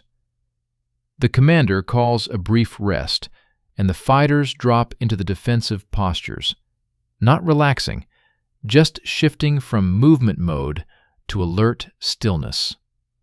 They eat standing up, drink quickly, never let guard down. One of the scouts returns from ranging ahead and reports, "Clear path for the next 6 hours of travel. No Neanderthal activity detected. No territorial markers. Nothing but empty forest." But that emptiness is deceptive. This entire region is Neanderthal territory, has been for millennia. The modern humans are the intruders, the invaders, the colonizers. Every step north takes them deeper into enemy space. The commander knows this. She's not afraid. Fear is luxury, not survival strategy. But she's calculating. They're now 2 days from their base camp.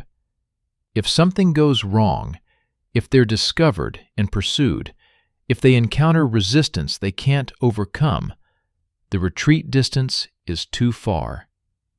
They're committed. No turning back. Hour 55, minute 30. The secondary assault force, moving east, has encountered something unexpected. A Neanderthal hunting party, 3 males stalking what appears to be a horse. The Neanderthals are focused on their prey, unaware they're being observed. The veteran, leading the modern human force, faces an immediate decision. Engage now and eliminate these 3, potentially alerting the main camp if the hunters don't return on schedule. Or allow them to continue hunting, maintain surprise, risk that they might spot the modern human force. He chooses engagement. 3 fighters against 3 is acceptable odds, and eliminating these scouts removes unknowns from the battlefield. The attack is swift.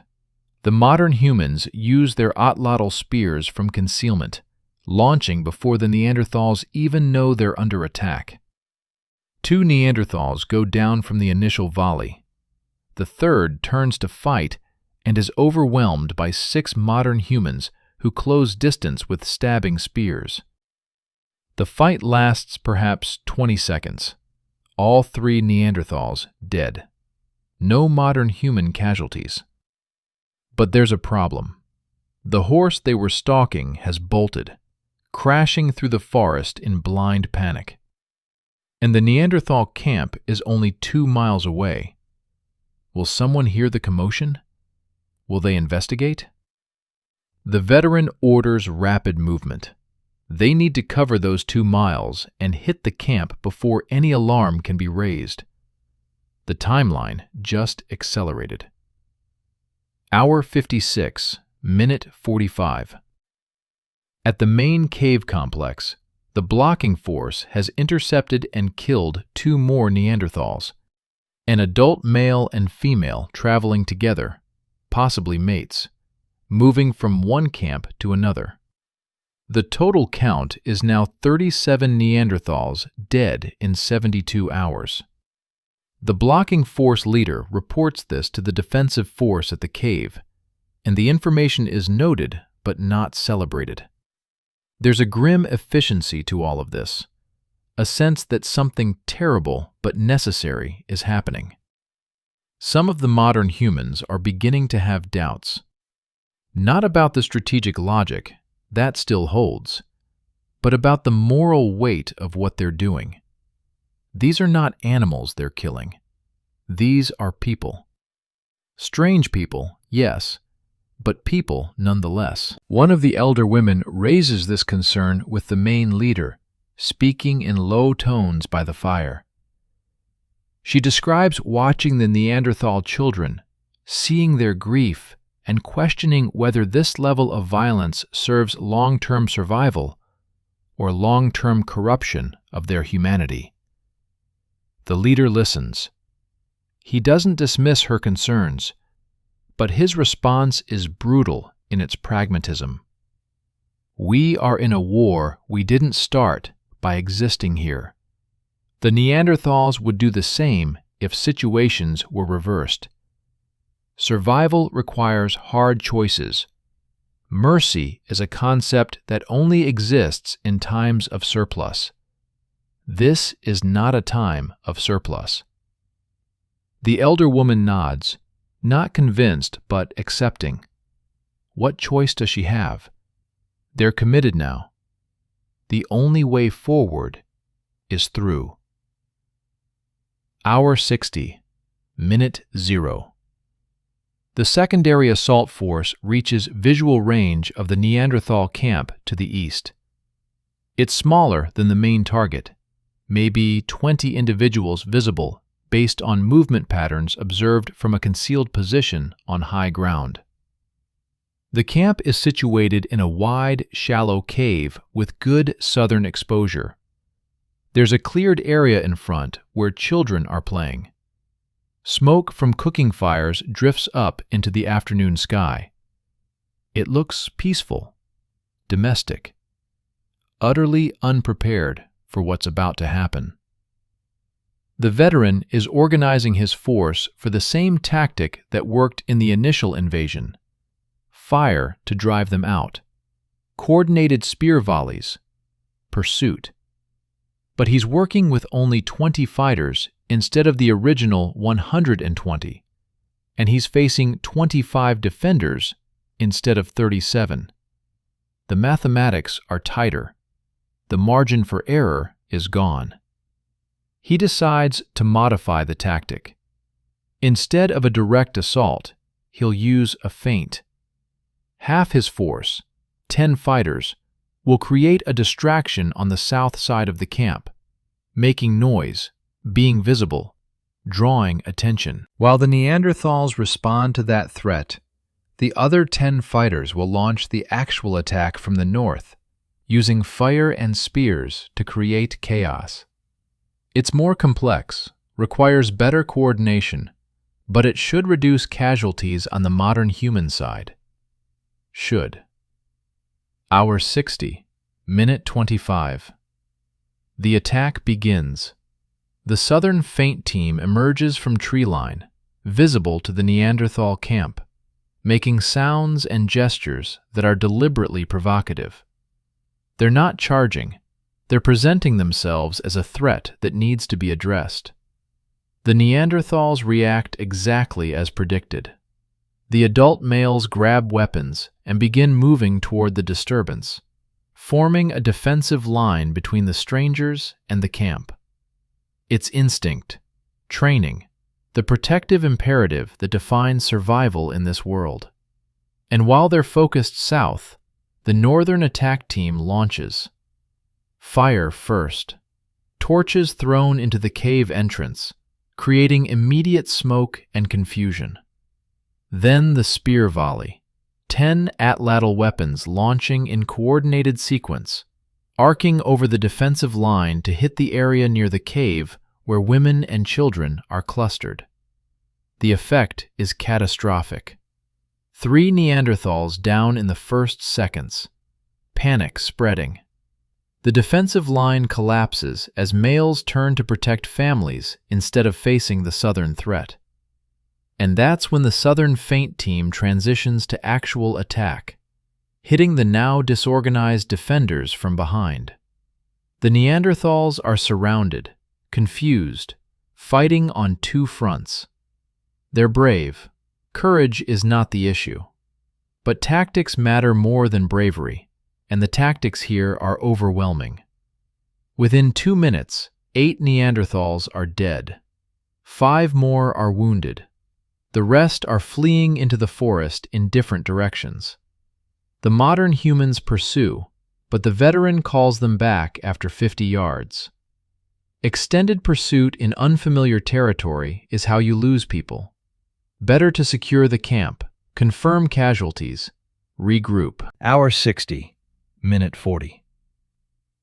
The secondary camp is secured.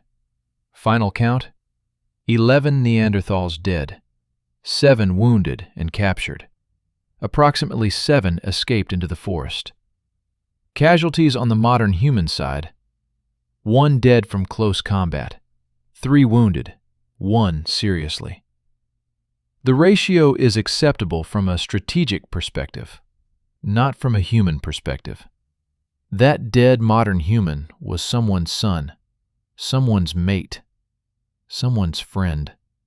But strategy doesn't care about personal connections. The veteran is securing the captured Neanderthals, making the same decision that was made before. They're not worth transporting back to the main camp. They're not providing intelligence. They're liabilities. He gives the order for execution. Quick, efficient. 7 more Neanderthals added to the count. His warriors perform the task without emotion. They've crossed a threshold in the past 72 hours. Killing has become normalized, routinized. Just another task in the daily survival routine.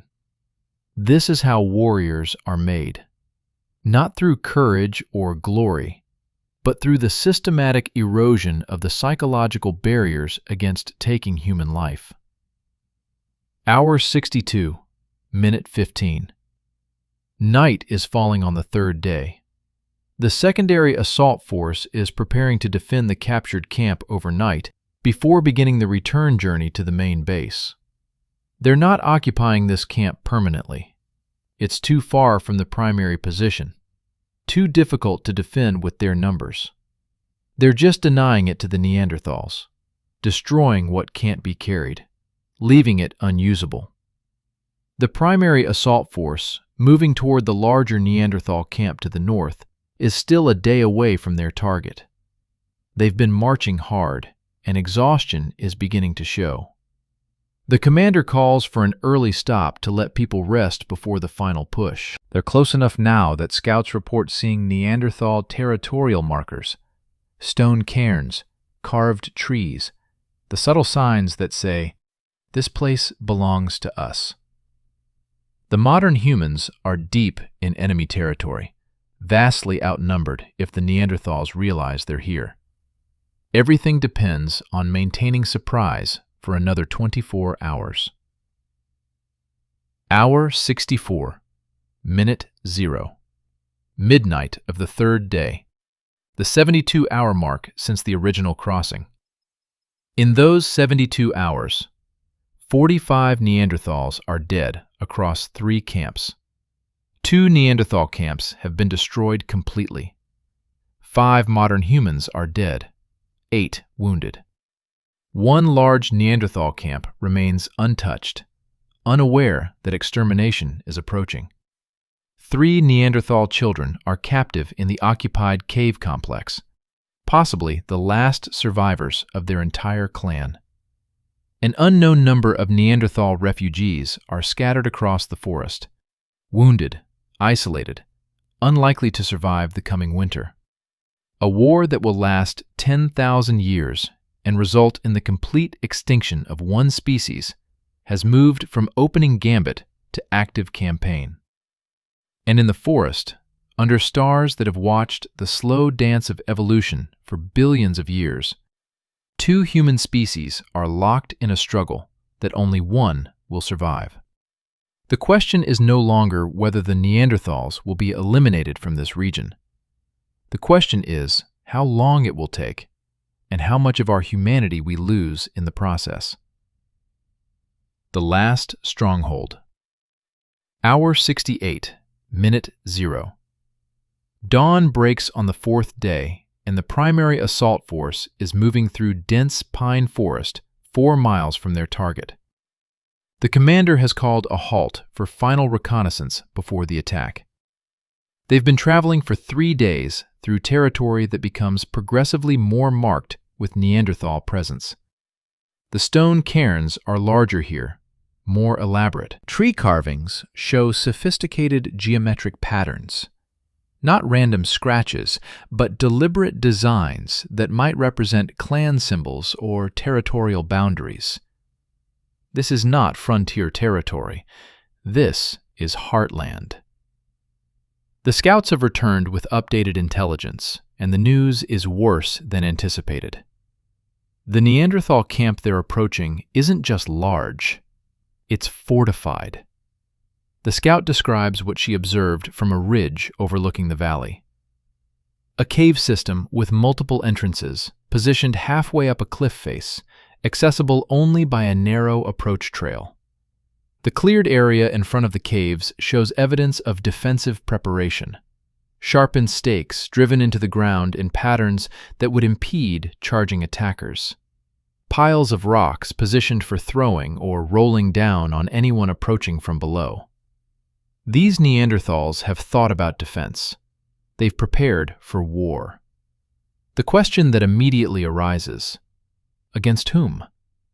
Neanderthals don't typically fortify against each other. Their conflicts are usually brief, resolved through dominance displays rather than sustained combat.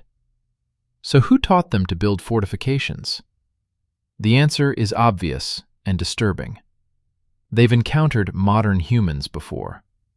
Maybe not this specific clan, but somewhere in their cultural memory, there's knowledge of a tall, thin, coordinated enemy that attacks from distance. And they've adapted. Hour 68, minute 30. The commander is reconsidering the entire operation. She has 40 fighters. The target has approximately 50 defenders, according to the scouts' count, though exact numbers are impossible to determine when many are inside the caves. The defenders are positioned on high ground with prepared defenses and multiple escape routes. The tactical advantages that worked in previous attacks, surprise, fire, coordinated spears, are significantly diminished here. You can't burn people out of caves that have multiple entrances. You can't create a clean kill zone when the defenders have high ground and cover. You can't prevent escape when there are numerous trails leading away from the position. This is not a slaughter waiting to happen. This is a siege, and sieges require time, resources, and numerical superiority. The modern humans have none of those advantages. They're operating at the end of a tenuous supply line, in hostile territory, with a narrow window before winter makes sustained operations impossible. The commander gathers her senior people, 5 experienced fighters who've proven themselves in previous engagements. She explains the situation without softening the reality. They need to make a decision. Proceed with a modified attack plan, accepting high casualties, or withdraw and report that this target is beyond their current capability.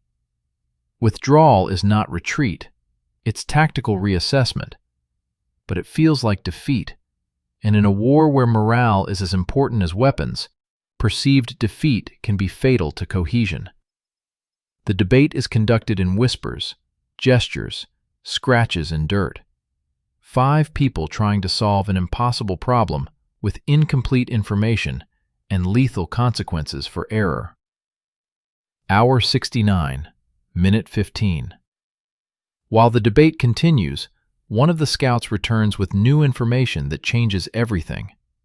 She was observing the Neanderthal camp from a different angle, using a position on the eastern ridge that provides line of sight to the cave entrances. And she noticed something. The Neanderthals are not operating at full strength.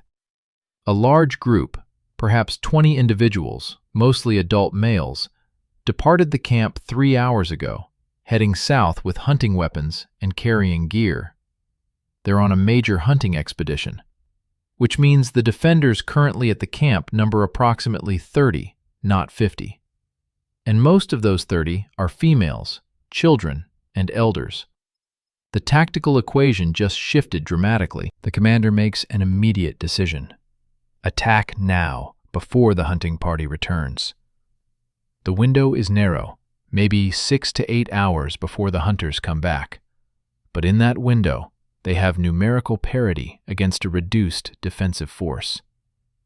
The modified plan takes shape quickly.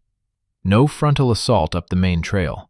That's suicide against a fortified position. Instead, they'll use the cliff face itself. Several of the modern human fighters are experienced climbers, comfortable on steep terrain.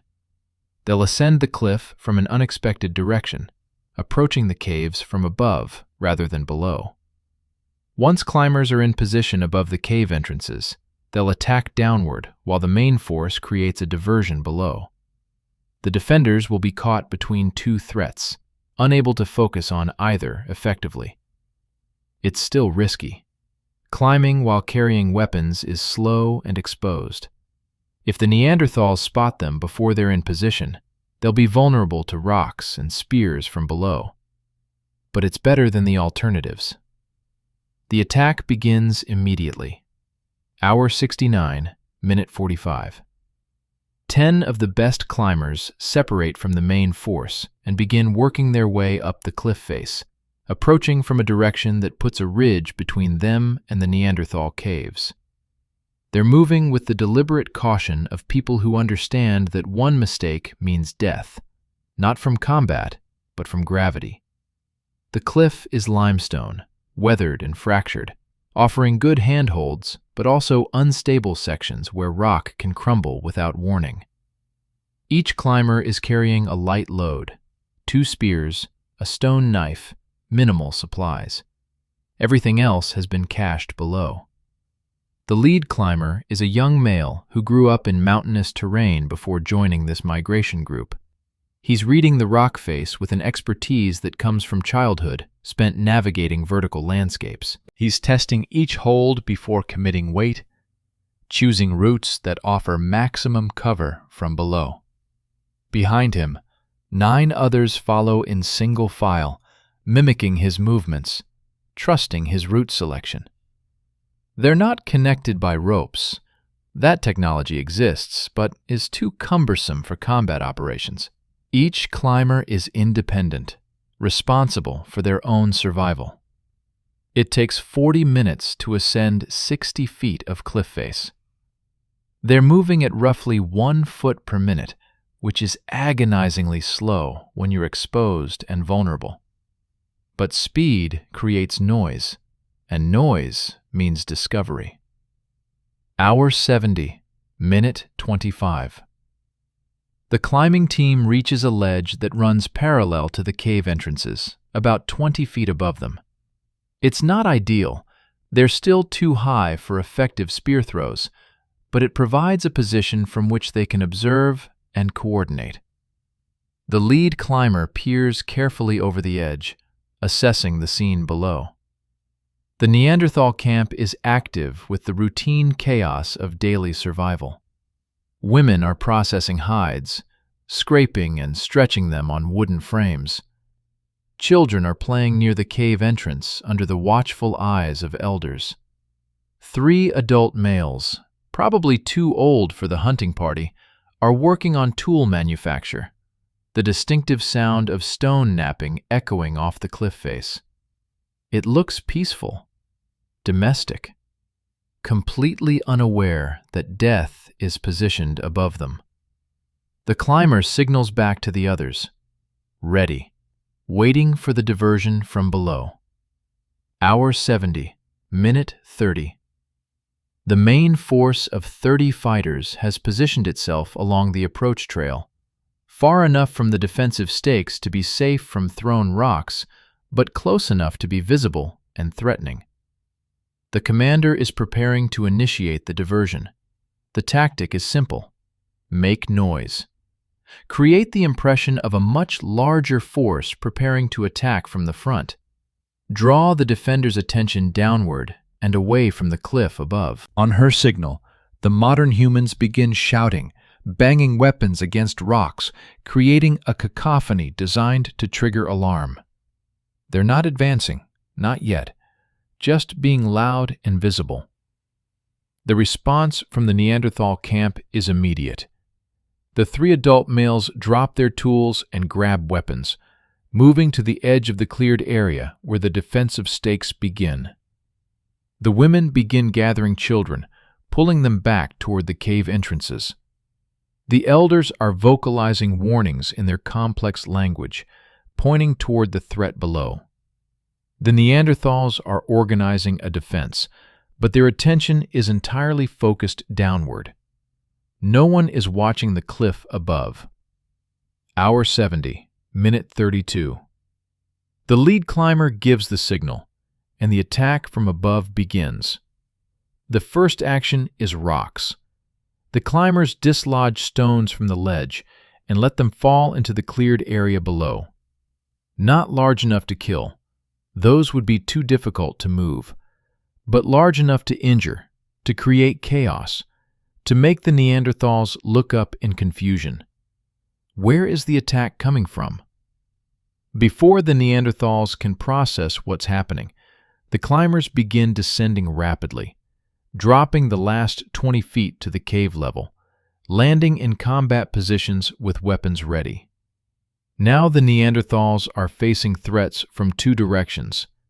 The main force below making noise and feinting advance, and 10 actual attackers who've appeared inside their defensive perimeter from above. The 3 adult Neanderthal males react with the courage of protectors. They charge directly at the infiltrators, trying to position themselves between the threat and the vulnerable women and children. They're outnumbered 3-1, but they're fighting on familiar ground with desperation that makes them extraordinarily dangerous. The first male crashes into 2 modern humans, literally bowling them over with mass and momentum. He's swinging a heavy club with crushing force, and one of the modern humans takes a blow to the shoulder that dislocates it with an audible pop. The modern human goes down screaming. The second male has grabbed a spear from one of the infiltrators and is using it like a staff, spinning and striking with precision that speaks to decades of combat experience. He's keeping 3 modern humans at bay, giving ground slowly, fighting a delaying action to allow women and children to escape deeper into the caves. The third male has been speared in the leg but remains standing, roaring defiance, bleeding heavily but refusing to fall. He's positioned himself in a narrow cave entrance, blocking it with his body, making it impossible to reach the people behind him without going through him. And then the main force begins its advance from below. Hour 70, minute 35. The modern human main force is pushing through the defensive stakes, accepting some casualties.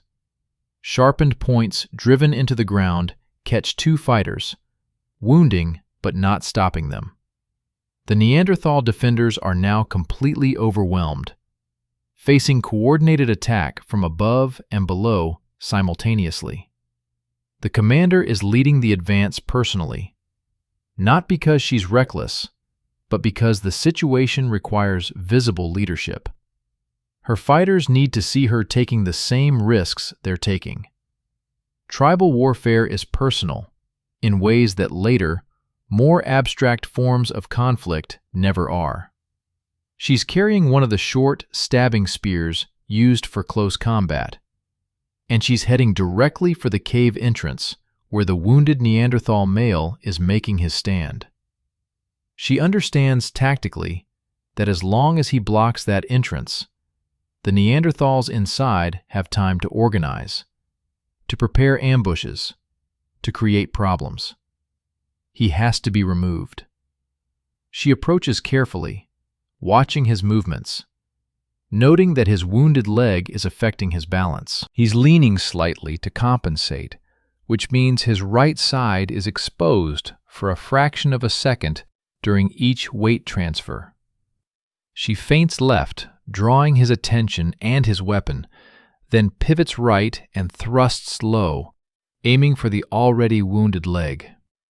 The spear cuts deep, severing tendons, and the Neanderthal's leg collapses completely.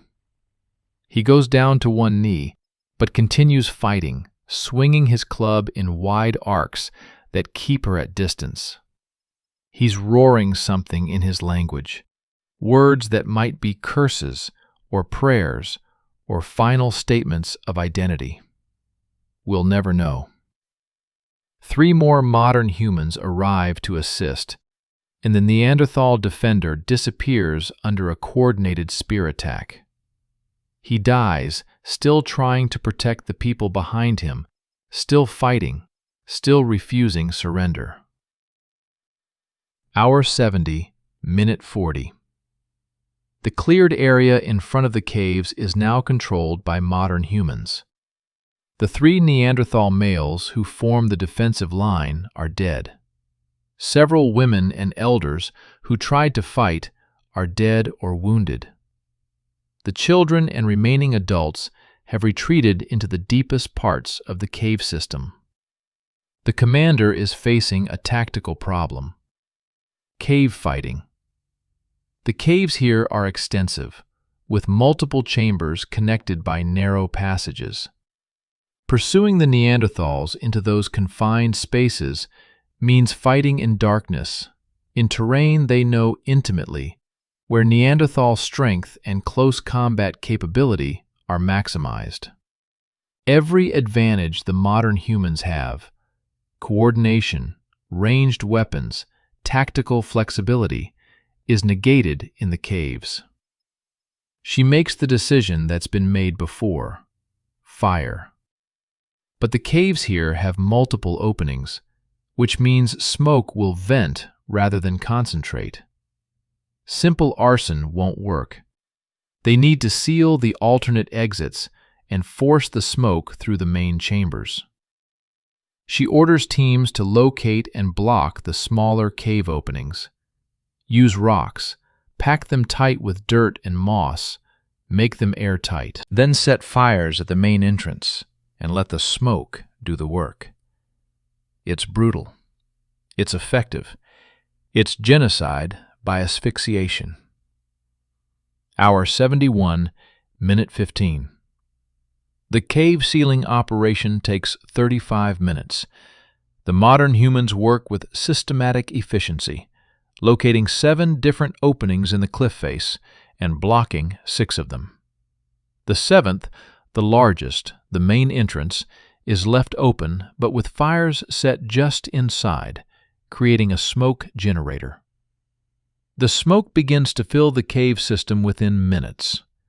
Deep inside, in chambers that have been home to this Neanderthal clan for generations, the trapped families are facing an impossible choice: suffocate or emerge into the killing ground.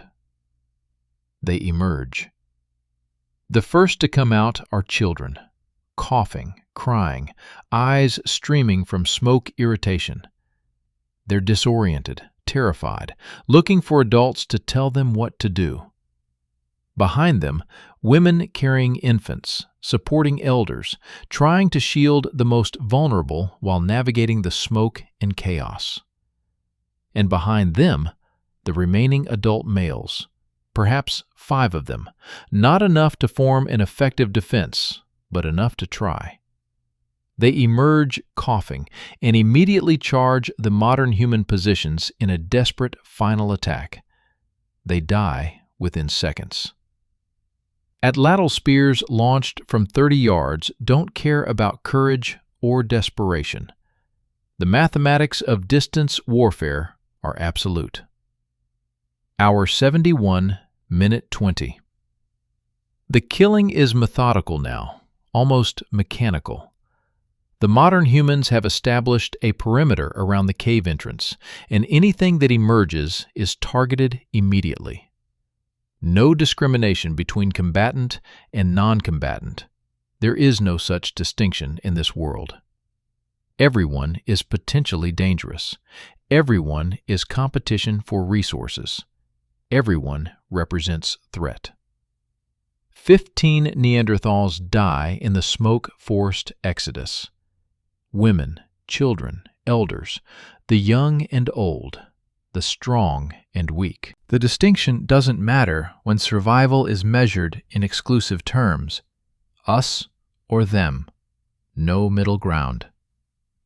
A few, perhaps 8 or 10, manage to break through the perimeter in the confusion and flee into the forest. The modern humans let them go. Extended pursuit in unfamiliar territory is too risky, and the primary objective has been achieved. The stronghold is broken.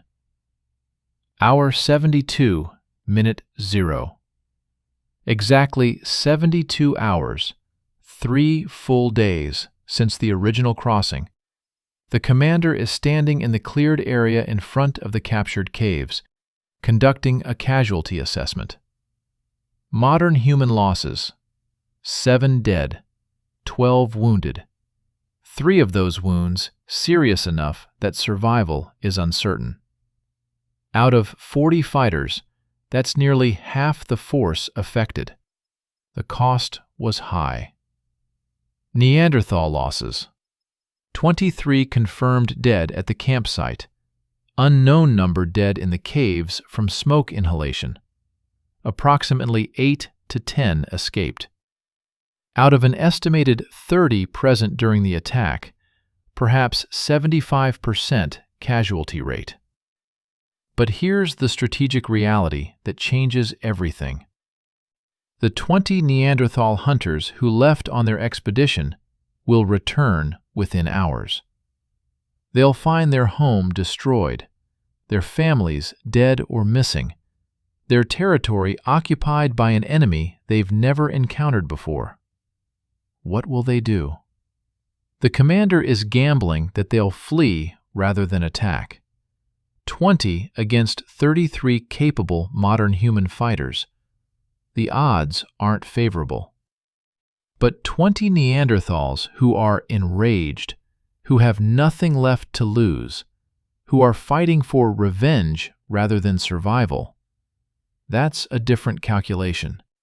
She orders defensive preparations. The approaches to the camp are to be watched constantly. Sentries posted on high ground. Weapons kept ready. No one sleeps except in shifts with guards present. They've won the battle, but the war is just beginning. Hour 73, minute 30.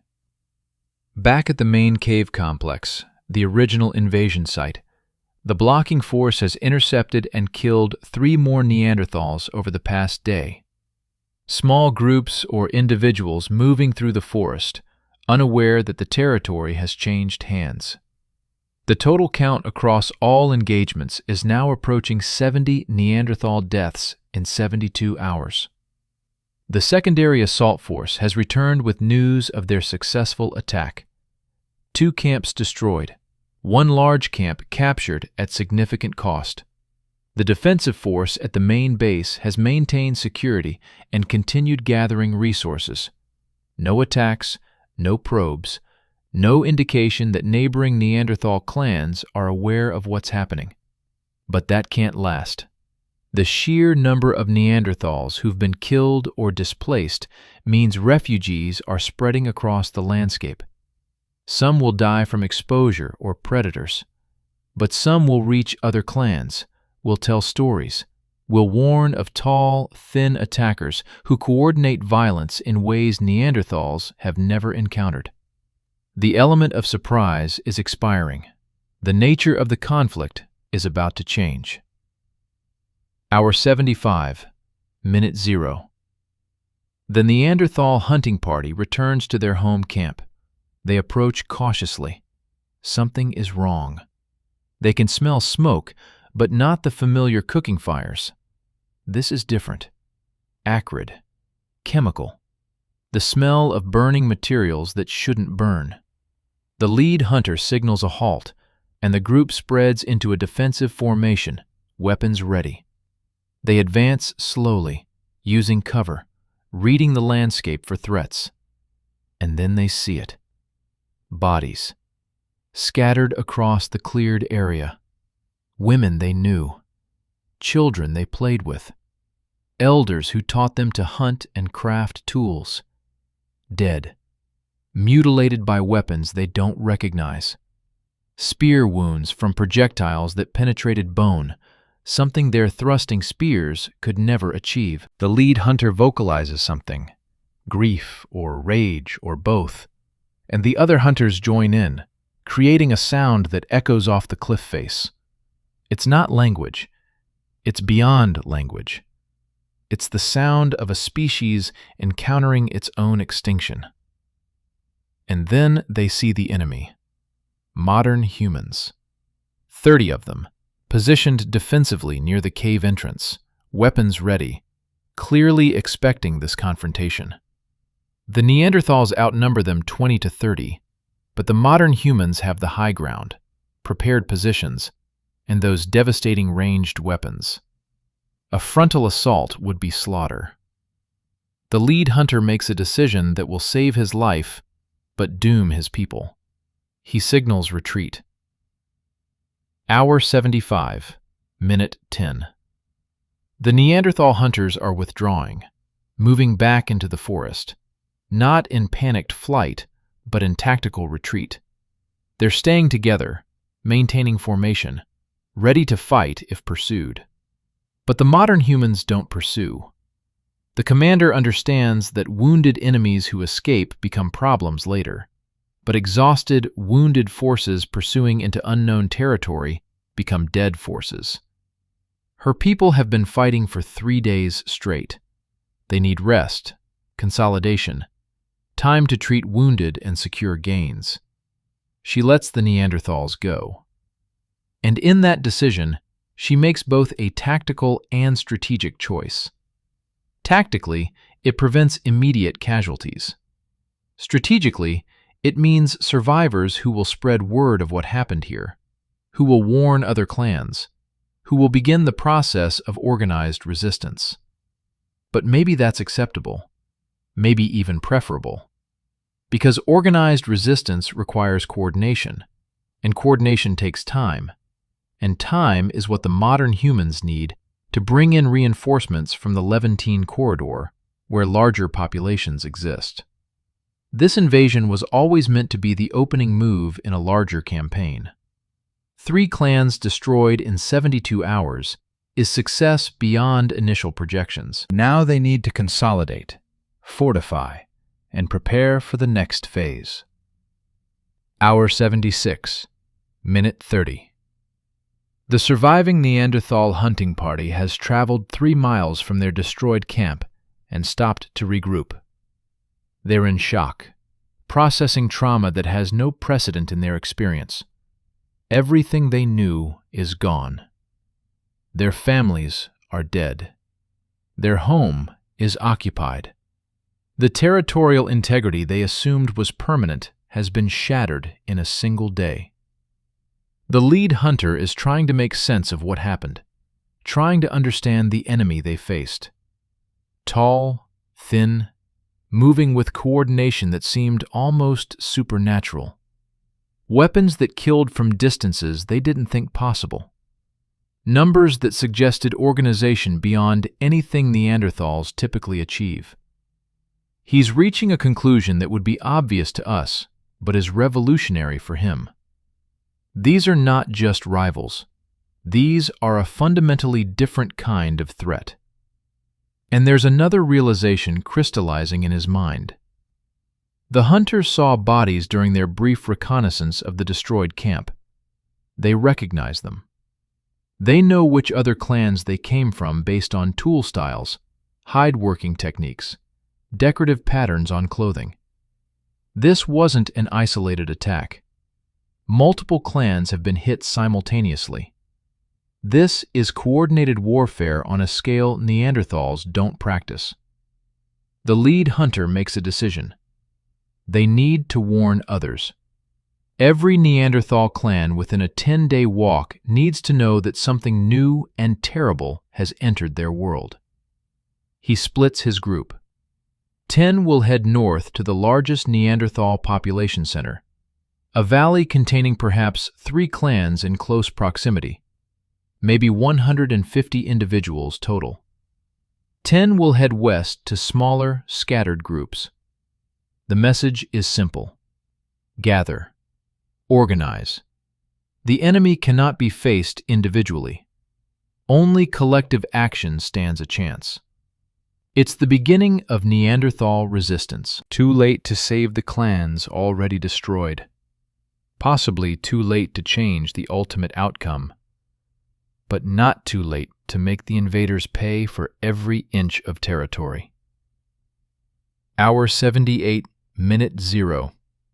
At the captured stronghold camp, the modern humans are beginning the process of converting it into a permanent base. The commander has sent messengers back to the main cave complex with news of success and a request for reinforcements. 20 additional fighters to hold this position while the wounded recover and fortifications are improved. The strategic value of this location is significant. It's positioned on a ridgeline that overlooks 3 valleys. It has multiple water sources. The caves are extensive and could house 50 people comfortably through winter. And it's deep in what was Neanderthal heartland, which means controlling it projects power into enemy territory. But holding it requires resources they don't yet have. Food stores need to be established. Defensive positions need to be enhanced. Escape routes need to be planned in case of counterattack. The commander is calculating timelines. Winter is approximately 40 days away. They need to be fully established and supplied before the first snows. That gives them roughly 30 days of operational freedom to continue expansion, resource gathering, and elimination of nearby Neanderthal populations. 30 days to finish what they started. Hour 80, minute 15. The messengers from the stronghold camp arrive at the main cave complex and report the success to the leader who coordinated the original invasion. His response is not celebration, but immediate planning. He's receiving multiple reports simultaneously. The secondary assault force destroyed a second clan with acceptable casualties. The blocking force has killed 17 additional Neanderthals trying to move between territories. Scouts report evidence of at least 4 more Neanderthal camps within a 10-day walk, ranging from small family groups to a large population center to the north. Refugees from destroyed clans are spreading across the region, some dying, some escaping to distant territories. And critically, Neanderthal hunters from the stronghold camp survived and are moving north, likely to warn other clans. The strategic picture is evolving rapidly. The modern humans have achieved tactical dominance in their immediate area. 3 camps destroyed, dozens of Neanderthals killed, territory secured. But strategic victory requires eliminating or displacing all Neanderthal populations in the region before they can organize a coordinated response. And that's a race against time.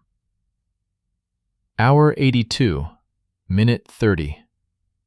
The leader calls another war council. Every senior decision-maker is present. The discussion is frank about capabilities and limitations. They started with 120 modern humans. Current casualties: 12 dead, 19 wounded, 7 of those unable to fight. That leaves approximately 102 capable people, but 40 are non-combatants.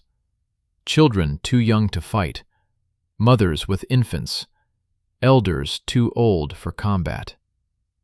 Effective fighting force: 62 people. Neanderthal populations in the region, estimated at 250 to 300 individuals spread across multiple clans. If those clans organize, the modern humans are outnumbered 4 to 1. The mathematics are brutal. Victory is possible, but not guaranteed.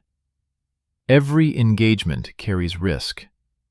Extended operations increase exposure to disease, injury, attrition. The leader presents 3 strategic options. Option 1. Consolidate current gains. Fortify the 2 main camps. Survive the winter. Wait for reinforcements from the Levantine corridor in spring. Low risk, low reward. Allows Neanderthals time to organize resistance. Option 2. Aggressive expansion. Continue attacking Neanderthal camps, aiming to destroy or disperse at least 6 more before winter. High risk, high reward. Potential to achieve regional dominance, but at significant cost in casualties. Option 3. Negotiated coexistence. Attempt to establish boundaries and reduce conflict through communication and trade. Lowest risk, uncertain outcome. Requires ability to communicate, which has failed in every attempt so far. The debate is passionate but pragmatic. These are people making decisions that will determine the survival or extinction of their entire group. Emotions matter, but reality dominates. The vote, conducted through the same gesture-based democracy used before, favors option 2. Aggressive expansion. Not unanimously, perhaps 60% support, but sufficient for action. They're going all in. Total war against the Neanderthals in this region, aiming for complete elimination or displacement before winter. Hour 84, minute 0. Planning for the next phase begins immediately. The modern human force is reorganized into 3 operational groups. Group Alpha, 25 fighters. Target the large Neanderthal population center to the north, the one the surviving hunters are heading toward. This is the main threat. If those clans organize into a unified force, they could potentially mount a counteroffensive that could destroy the modern human presence entirely. Group Beta, 20 fighters. Continue hunting down refugees and stragglers, preventing them from reaching distant clans with warnings. Information control is now as important as territorial control.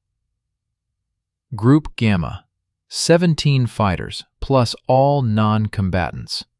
Hold the 2 established bases, maintain supply lines, care for wounded, prepare for winter. The timeline is aggressive. Group Alpha departs in 2 days, as soon as supplies can be prepared. Their mission is not just to attack, but to destroy. Eliminate the northern population center before it can transform into an organized resistance. Group Beta deploys immediately in rotating patrols, creating a cordon around the controlled territory. No one gets through. No warnings reach the outside. Group Gamma begins the unglamorous but essential work of survival. Smoking meat, processing hides, gathering firewood, fortifying shelters. Hour 86, minute 30. Among the 3 Neanderthal children being held captive at the main cave complex, something has changed. The oldest boy, the one who's been watching and planning since their capture, has stopped resisting. He's accepting food. He's responding to simple gestures from the modern human woman who brings meals. He's not fighting when they check his bonds. Is it submission, adaptation, or strategy? The modern humans debate his fate. Some argue he should be released. He's just a child, no threat, and releasing him might even create goodwill if he survives to tell other Neanderthals that captives can be spared. Others argue he represents future threat. He's 8 years old now. In 6 years, he'll be an adult male with strength to rival modern human adults and knowledge of modern human camps and tactics. Releasing him is creating a future enemy. The debate is unresolved. The boy remains captive, in limbo, his fate tied to larger strategic calculations he can't possibly understand.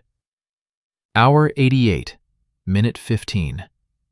Far to the north, the 10 Neanderthal hunters who split off to warn the large population center are approaching their destination.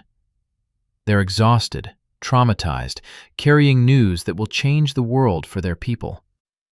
The population center consists of 3 clans living in proximity.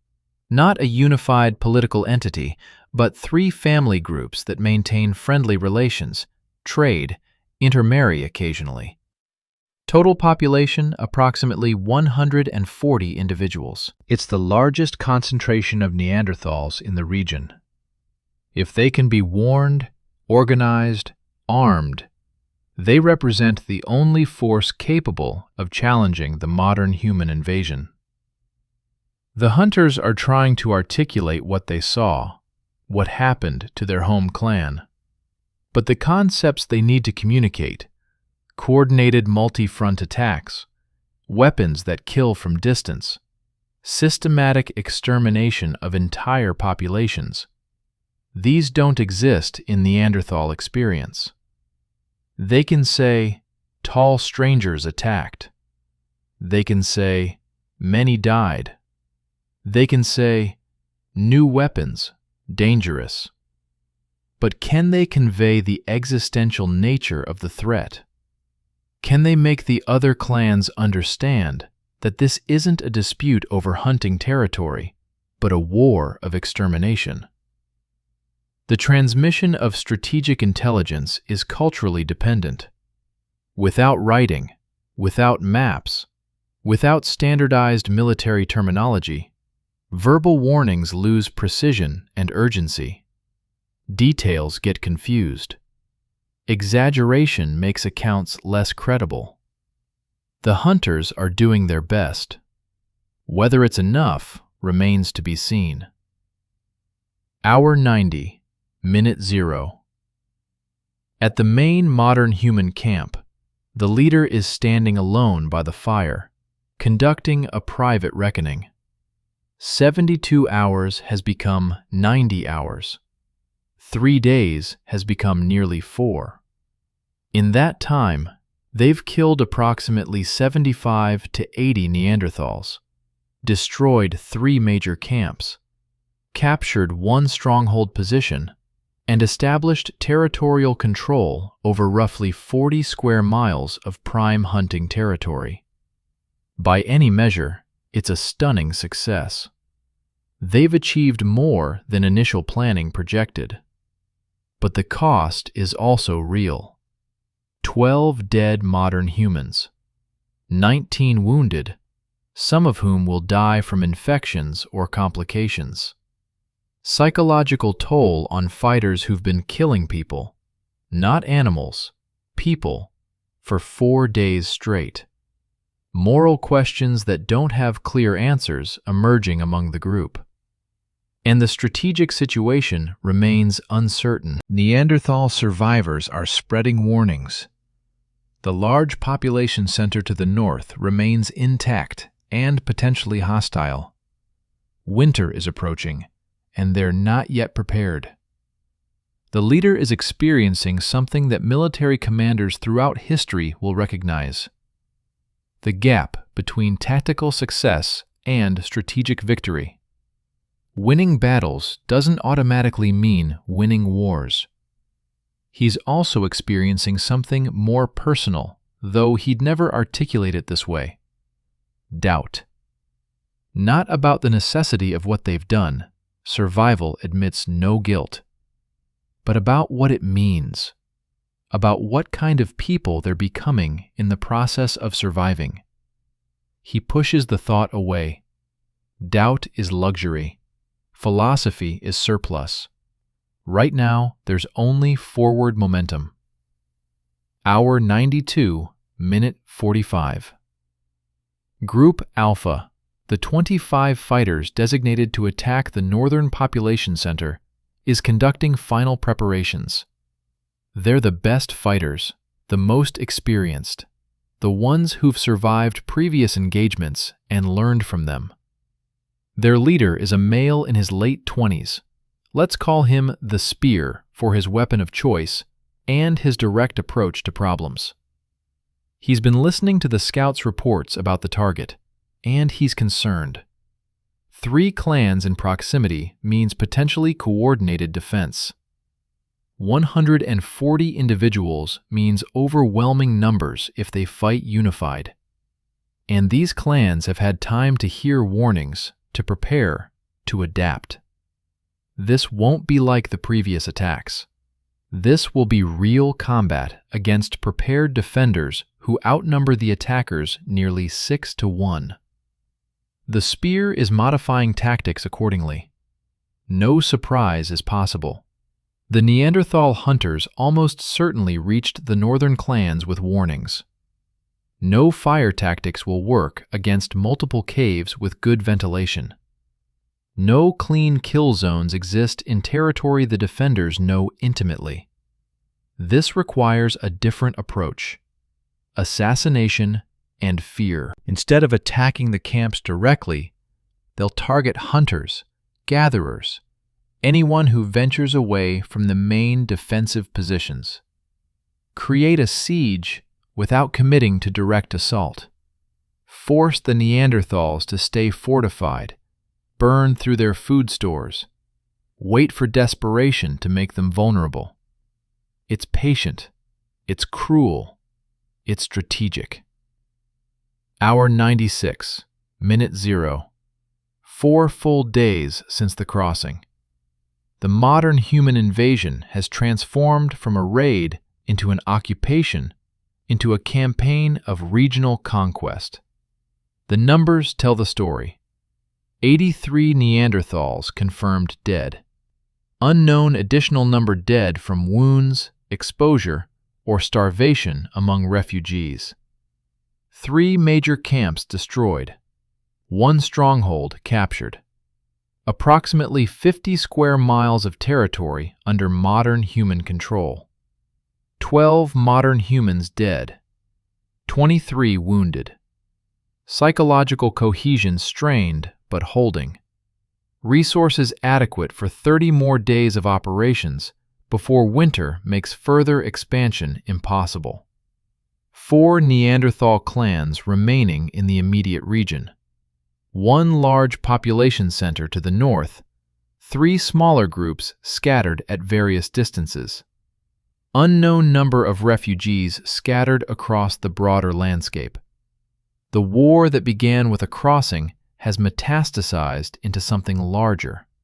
No longer just about this valley or these clans. It's becoming about who controls this entire region, about whether two human species can coexist, or whether one must be eliminated for the other to survive. And the answer, written in blood across 4 days of violence, is becoming clear. Hour 96, minute 30. In the Northern Population Center, the 3 Neanderthal clans are in emergency council. The hunters who brought the warning have been debriefed. The elders are processing the information, trying to understand the threat. The descriptions of the attackers match stories from their oral tradition, tales passed down from elders who heard them from their elders, going back generations. Stories of tall, thin people who appeared briefly in the far south and then vanished. Stories that were half remembered, possibly embellished, possibly fantasy. But they weren't fantasy. They were history. And history has returned. The 3 clan leaders are debating response. Fortify and defend? Abandon the territory and migrate to safer regions? Organize a preemptive counterattack against the invaders? Each option has proponents. Each option has fatal flaws. Fortification requires resources they don't have and leaves them vulnerable to siege tactics. Migration means abandoning everything: their homes, their territorial knowledge, their cultural identity, and wandering into unknown regions that might be equally dangerous. Counterattack requires coordination and offensive capability that Neanderthals don't typically practice. The debate continues for hours, voices rising in frustration, no consensus emerging. And while they debate, Group Alpha is approaching, preparing to implement tactics that will make the debate irrelevant. Hour 98, minute 45. The first assassination happens at dawn of the 5th day. A Neanderthal male, early 20s, leaves one of the northern camps to check trap lines in the forest. He's armed, alert, following safety protocols. But he's alone, and alone is vulnerable. 3 modern human fighters track him, staying downwind, moving parallel. They wait until he's checking a trap, crouched, attention focused, guard momentarily lowered. 3 atlatl spears launch simultaneously from 40 yards. 2 hit center mass. The third misses but creates confusion. The Neanderthal tries to stand, tries to understand what happened, tries to defend himself. He dies without ever seeing his killers. His body is left where it falls, visible from the camp's high ground. The message is clear. You cannot leave. You cannot hunt. You cannot gather. You are besieged. Hour 100, minute 0. Over the next 6 hours, 3 more Neanderthals die in similar ambushes. A female gathering plants near the river. 2 males checking on a cache of stored meat. Each death is surgical, efficient, psychologically calculated. The Northern Population Center is in crisis. Food stores are adequate for perhaps 10 days, maybe 15 with strict rationing. But without hunting, without gathering, those stores become countdown to starvation. The 3 clan leaders call another council. The mathematics are undeniable now. They cannot stay fortified. They cannot wait out the siege. They must either fight or flee. The decision is made. They'll attempt a breakout. Not an organized counterattack. They lack the coordination for that. But a mass movement, all 137 remaining people, moving together toward the eastern mountains where there are rumors of other Neanderthal populations. If they move in mass, the attackers can't stop all of them. Some will die, but some will survive. And survival, even in exile, is better than waiting for starvation. The breakout is planned for dawn tomorrow, 6th day since the invasion began. Hour 104, minute 30. Group Alpha's scouts have observed the increased activity in the Neanderthal camps and reported to the spear. He understands immediately. They're preparing to leave. This is the moment he's been waiting for. Static defense favors the Neanderthals, but movement, mass migration with children and elders, that creates vulnerability. He repositions his 25 fighters along the most likely route, establishing kill zones at natural choke points, river crossings, narrow trails, any place where the Neanderthals will be forced to bunch up and move slowly. It's not about stopping the migration. That's impossible with 25 fighters against 137 refugees. It's about maximizing casualties, about making sure that even the survivors are so traumatized, so depleted, so fearful that they never return. It's about creating a story that will be told for generations. These lands belong to the tall strangers now. The old people are gone. Hour 108, minute 0, dawn of the 6th day. 108 hours since the crossing. The Neanderthal breakout begins in the pre-dawn darkness. 137 individuals, moving together, carrying what they can, abandoning what they can't. It's chaos trying to be organized. Children are crying. Elders are struggling to keep pace. Young adults are trying to maintain security while also hurting non-combatants. The clan structure that worked for territorial defense is poorly adapted to mass migration under threat. They reach the first kill zone, a river crossing where the water is deep enough to slow movement, and the modern human attack begins. Atlatl spears launched from concealment. No warning, no mercy. The Neanderthals in the water are trapped, unable to dodge, unable to retreat quickly through the current. 8 die in the first 30 seconds. Panic spreads. The orderly retreat becomes a rout. Neanderthals scatter in all directions, group cohesion dissolving, every person making individual survival decisions, which is exactly what the spear planned. Scattered refugees are easier to hunt than organized groups. Hour 108, minute 25. The modern human fighters pursue in small teams, targeting clusters of Neanderthals, driving them apart, preventing reformation of defensive groups. It's not total slaughter. They lack the numbers for that. But it's systematic harassment that ensures the Neanderthals keep moving, keep panicking, keep abandoning the weak. Over the next 4 hours, 17 more Neanderthals die. Some from direct attack. Some from exhaustion and exposure during the panicked flight. Some from accidents, falling from cliffs, drowning in rivers, breaking bones on rough terrain. By noon, the Neanderthal Population Center has ceased to exist as a functional community. They're scattered across 30 square miles of forest and mountain, broken into small groups, most without adequate supplies or knowledge of where they're going. Maybe 40 will survive to reach distant Neanderthal territories, maybe fewer. The rest will die in the coming days and weeks from injury, starvation, exposure, or predation. The largest concentration of Neanderthals in the region has been destroyed without ever engaging in direct, large-scale combat. Hour 112, minute 0. The spear calls off the pursuit. His fighters are exhausted, running low on projectiles, too far from their supply base. They've achieved the mission objective. The northern threat is eliminated. They begin the long march back to the main camp, carrying news of success and another list of casualties.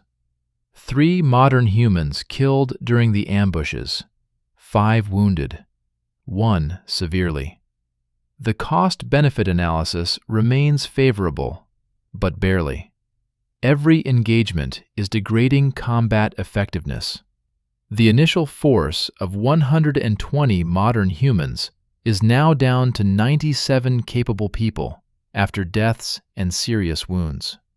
Of those 97, perhaps 55 are actual fighters, and winter is 30 days away. Hour 120, minute 0. 5 full days since the crossing. 120 hours of war. The casualty count is staggering. Approximately 115 Neanderthals dead across all engagements. 4 major population centers destroyed or dispersed. Unknown additional deaths among refugees. Perhaps 60 to 70 Neanderthals remain scattered across the region, most in small, vulnerable groups. 15 modern humans dead, 28 wounded, 9 seriously. Combat effectiveness reduced by roughly 30%. But the strategic objective has been achieved.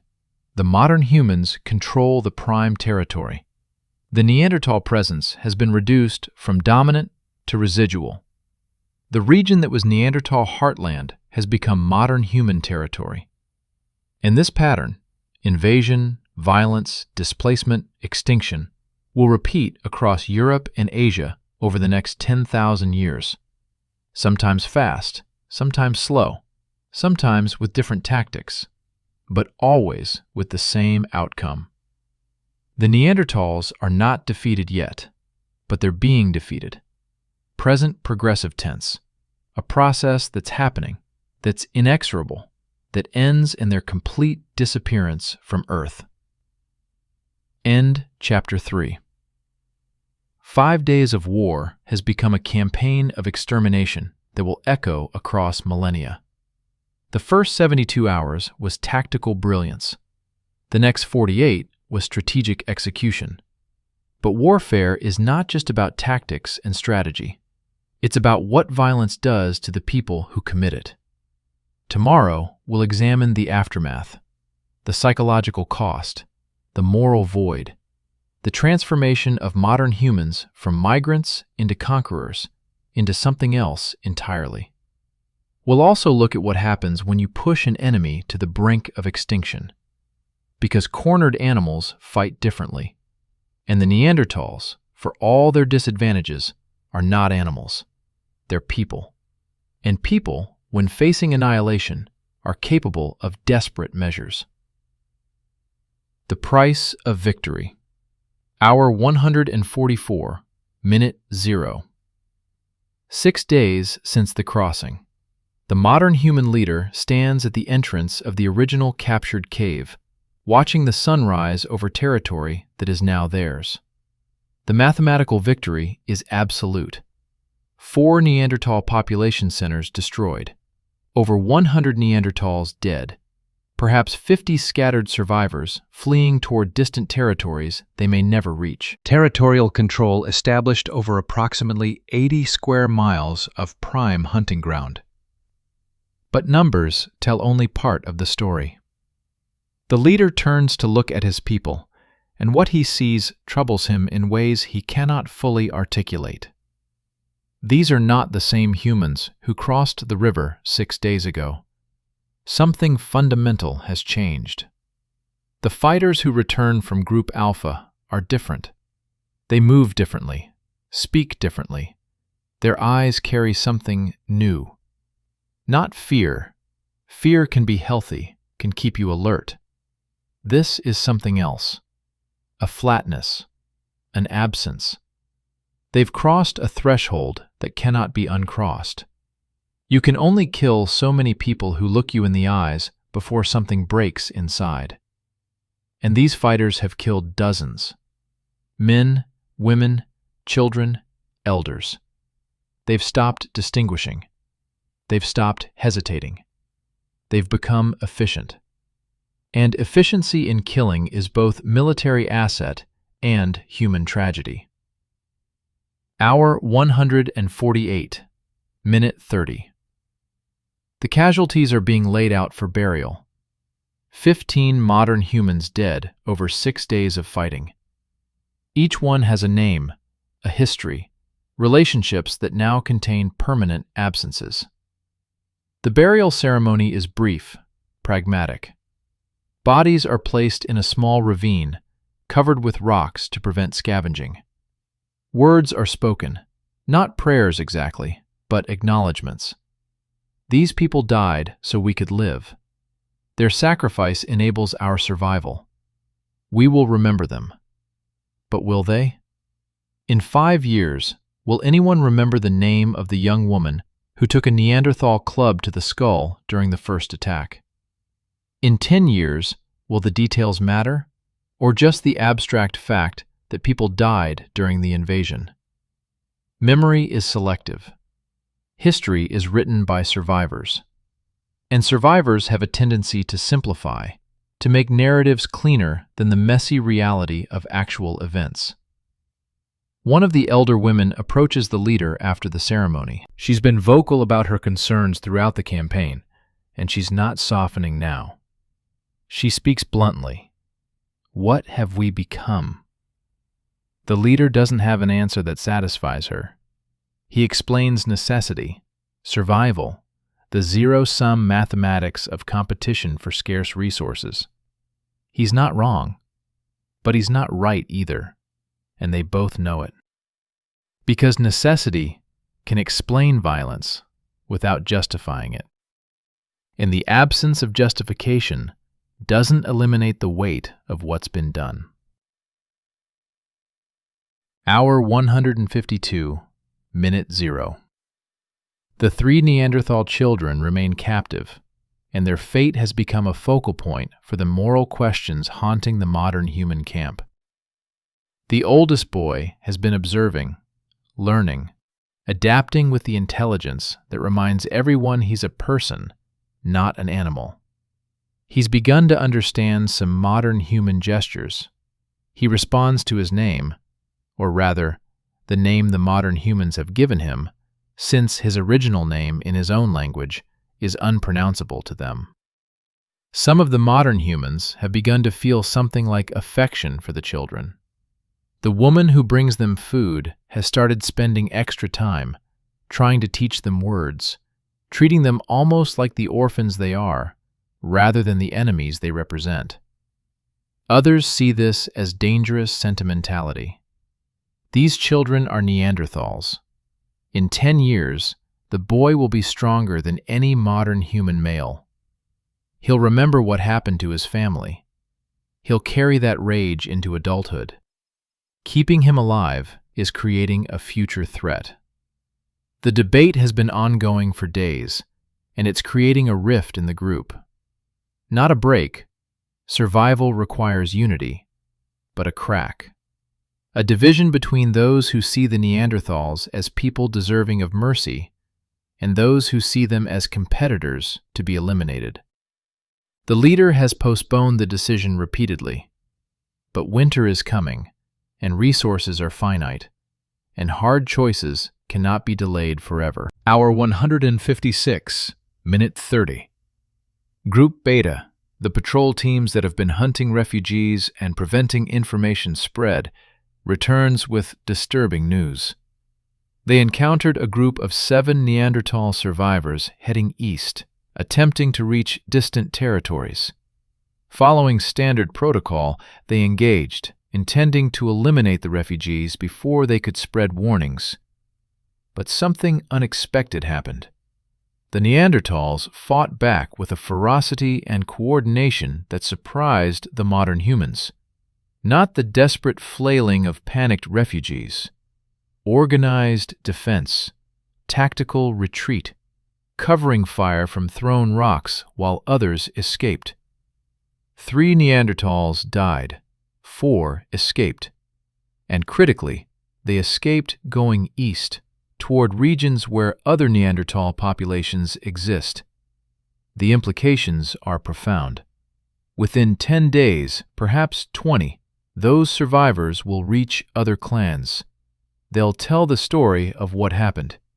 They'll describe the tactics, the weapons, the coordinated violence. They'll warn that the tall strangers are not just rivals, but existential threats. And those distant clans will respond.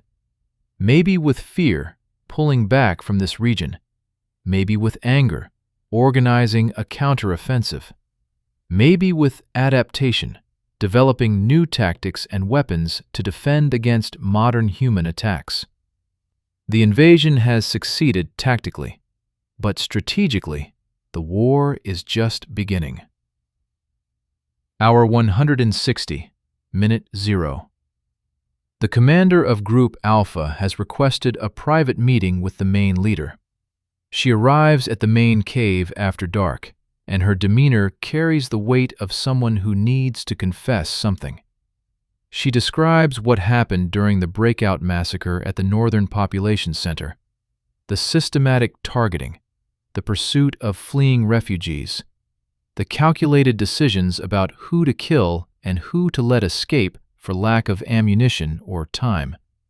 And then she describes something else, a moment during the chase when she came upon a Neanderthal female, wounded, unable to run, cradling an infant maybe 6 months old. The female looked up at the commander and vocalized something. Not words, they don't share language, but the tone was unmistakable, pleading, not for herself, for the child. The commander had a spear ready. The tactical decision was clear. No survivors means no future threats. No mercy means no complications. But she hesitated. For perhaps 10 seconds, she stood there with the spear raised, looking at a mother trying to protect her baby. And she couldn't execute the strike. She tells the leader, "I let them go. I made a tactical error. I allowed enemies to survive who might threaten us in the future." The leader is silent for a long time. Then he says something that surprises her. "Good." He explains, "We're not trying to become monsters. We're trying to survive. Those two things are not always compatible, but they're not always contradictory either. The female and infant pose minimal threat. If we killed every Neanderthal, including helpless, wounded, and babies, what would that make us?" The commander asks, "Does it matter? Does it matter what we are, as long as we survive?" The leader doesn't have an answer. It's the central question of this entire campaign, and perhaps there is no answer. Only choices and consequences. Hour 168. Minute 0. 1 week since the crossing. 7 full days that have fundamentally altered the human geography of this region. The modern human population has fortified 2 main camps and established patrol routes that effectively control the Central Valley and surrounding highlands. They've begun the serious work of winter preparation, smoking meat, processing hides, stockpiling firewood, sealing cave entrances against cold. The Neanderthal population has been reduced from approximately 250 individuals in 5 major clans to perhaps 50 survivors, scattered across hundreds of square miles, most in small, vulnerable groups without adequate resources. The balance of power has shifted irrevocably. But power comes with responsibility. And responsibility comes with moral weight. And moral weight accumulates until someone has to carry it. The leader is carrying it. He's aged visibly in 7 days. The decisions he's made, necessary decisions, survival decisions, are written on his face in lines that weren't there before. Hour 172, minute 30. A scout returns with unexpected information. 20 miles to the south, near the original river crossing, there's a Neanderthal camp. Small, maybe 12 individuals. But they've erected a marker at the crossing point, a stone cairn with objects arranged in a specific pattern. The scout describes it. bones, tools, pigments, arranged deliberately, almost ritually. It looks like a memorial, or a warning, or both.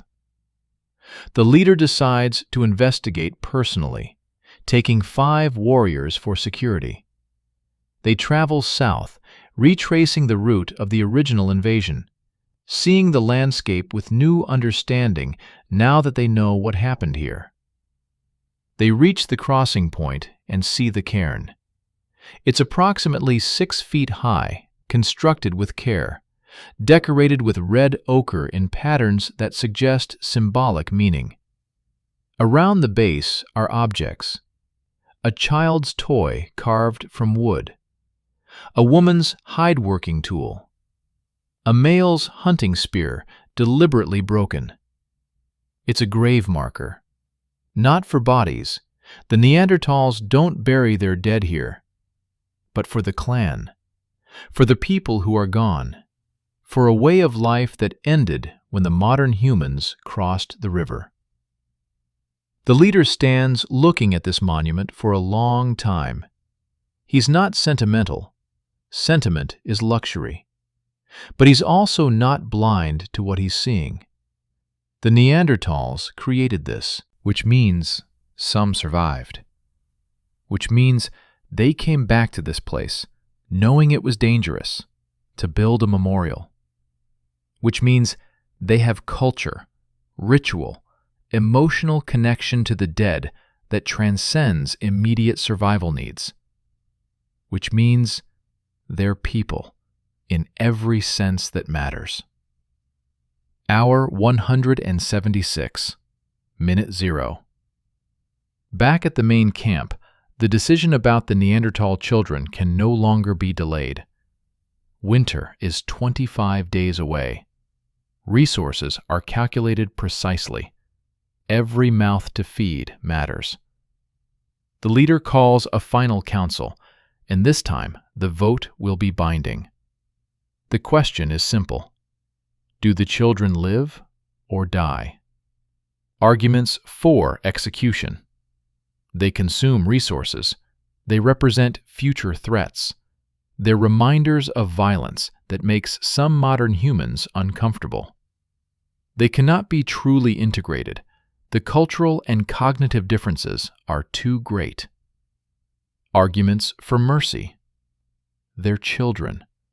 Killing them serves no immediate survival purpose. They might provide knowledge of Neanderthal techniques that could be useful. And perhaps most importantly, there are moral lines that shouldn't be crossed, even in war. The debate is passionate, angry, dividing the group more overtly than anything since the invasion began. Voices are raised. Old resentments surface. The unity that held through combat begins to fracture when facing moral questions that don't have clear answers. Finally, the vote is called. The method is crude. Stand to one side of the fire for execute, the other for spare. The group divides almost evenly. 43 for execution, 41 for mercy. 13 abstaining, unable or unwilling to make the choice. The leader holds the deciding vote. He stands in the center, looking at both groups, carrying the weight of a decision that will define them. He votes for mercy. Hour 180, minute 30. The decision creates immediate consequences. 7 of the 43 who voted for execution announce they're leaving. Not in anger. There are no dramatic exits in survival situations. But they explain calmly that they cannot remain in a group that prioritizes sentiment over pragmatism. They're not wrong, and the leader knows it. But neither are they completely right. And the fact that both positions have validity is perhaps the real tragedy. The 7 who leave take their share of supplies and depart toward the east, planning to return to the Levantine corridor and report success. They'll tell the story of the invasion, the victories, the captured territory. They'll recruit reinforcements for spring. And they'll probably not mention the moral debates, the doubts, the questions that haunted the aftermath. History has no use for ambiguity. Hour 192, Minute 0. 8 days since the crossing. The modern human group, now reduced to 90 capable people plus children, settles into the routine of winter preparation. But the routine is interrupted by an unexpected visitor. A Neanderthal male, elderly, perhaps 50 years old, walks openly down the main trail toward the captured cave. He's unarmed. His hands are raised in a gesture that seems to indicate peaceful intent. The sentries are confused. This violates every pattern they've established. Neanderthals either fight or flee. They don't approach openly. The elderly male is brought before the leader under heavy guard. He's emaciated, clearly near death from starvation or disease, or both. But he's determined, focused, carrying out some final mission. He tries to communicate. The modern humans don't understand his words, but the tone is clear. Not angry, not pleading. Formal, ritualistic. He's delivering a message. He produces an object from a hide bag, a carved stone covered in ochre patterns, beautiful and complex. He places it on the ground between himself and the leader. Then he backs away, sits down, and waits. The modern humans debate what this means. Is it a peace offering? A curse? A challenge? Without shared language, interpretation is guesswork. The elderly Neanderthal male begins to vocalize, a long, rhythmic speech that might be story, or prayer, or historical recitation. He speaks for perhaps 10 minutes, and though no modern human understands the words, the emotional content comes through. Grief, dignity, defiance. When he finishes, he stands, turns, and begins walking back down the trail.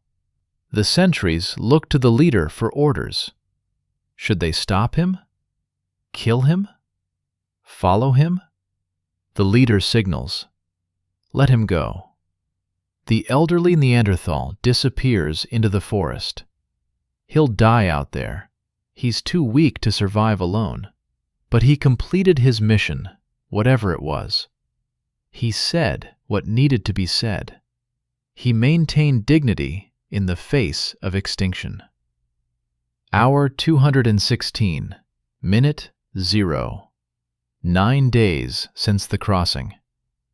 The first snow falls. It's early for snow, and it's light, but it's a warning. Winter is not waiting. The time for military operations is over. Now comes the slow grind of survival through months of cold and scarcity. The modern humans have established 2 fortified camps with stockpiled food and fuel. They have approximately 90 people to defend those camps and survive until spring. The Neanderthal presence has been reduced to scattered remnants who pose minimal threat. By any strategic measure, the invasion succeeded. Territory secured. Enemy displaced. Survival positioned. But success tastes like ash when you calculate the cost. 15 modern humans dead. 28 wounded, some permanently disabled. 7 left in protest. Moral cohesion strained to breaking. The psychological weight of having committed systematic violence against people who looked you in the eyes. And 120 Neanderthals dead or displaced. Their clans destroyed. Their culture erased from this region. Their genetic line terminated or driven into marginal territories where survival is uncertain. Hour 240, minute 0. 10 days since the crossing. The leader stands again at the cave entrance, watching snow fall more heavily now, covering the landscape in white that erases tracks and blood and evidence. He's thinking about the elderly Neanderthal male who delivered the message. The carved stone remains in the camp, placed in a position of respect near the main fire. No one has moved it. No one quite knows what to do with it. Maybe it was a final statement from the defeated. Maybe it was a historical record, an attempt to ensure that someone remembers what happened here, even if the Neanderthals themselves are gone. Maybe it was a curse, or a blessing, or both. The leader picks up the carved stone, feeling its weight, tracing the ochre patterns with his fingers. The workmanship is extraordinary. Hours of careful effort to create something beautiful with no practical survival value. That's what makes them people, he thinks. Not the tools, or the fire, or the language. The impractical things. The art, the ritual, the desire to create meaning beyond immediate survival. And we killed them anyway. Hour 256, minute 0. The Neanderthal children are integrated into daily camp life now, though integrated is too strong a word. They're present, they're fed, they're not imprisoned, but they're not family either. They occupy a liminal space between captive and member, between threat and responsibility. The oldest boy has learned perhaps 50 modern human words and responds to simple commands. He helps with basic tasks, carrying water, gathering firewood, work appropriate for a child. He's compliant, quiet, watching. Is he adapting? Or is he waiting? Planning revenge that won't come for years, but will come eventually. The modern humans debate this constantly, especially those who voted for his execution. The girl, younger, seems to have genuinely bonded with the woman who brings food. She follows her around, helps with hide processing, shows signs of attachment that might be authentic or might be survival strategy.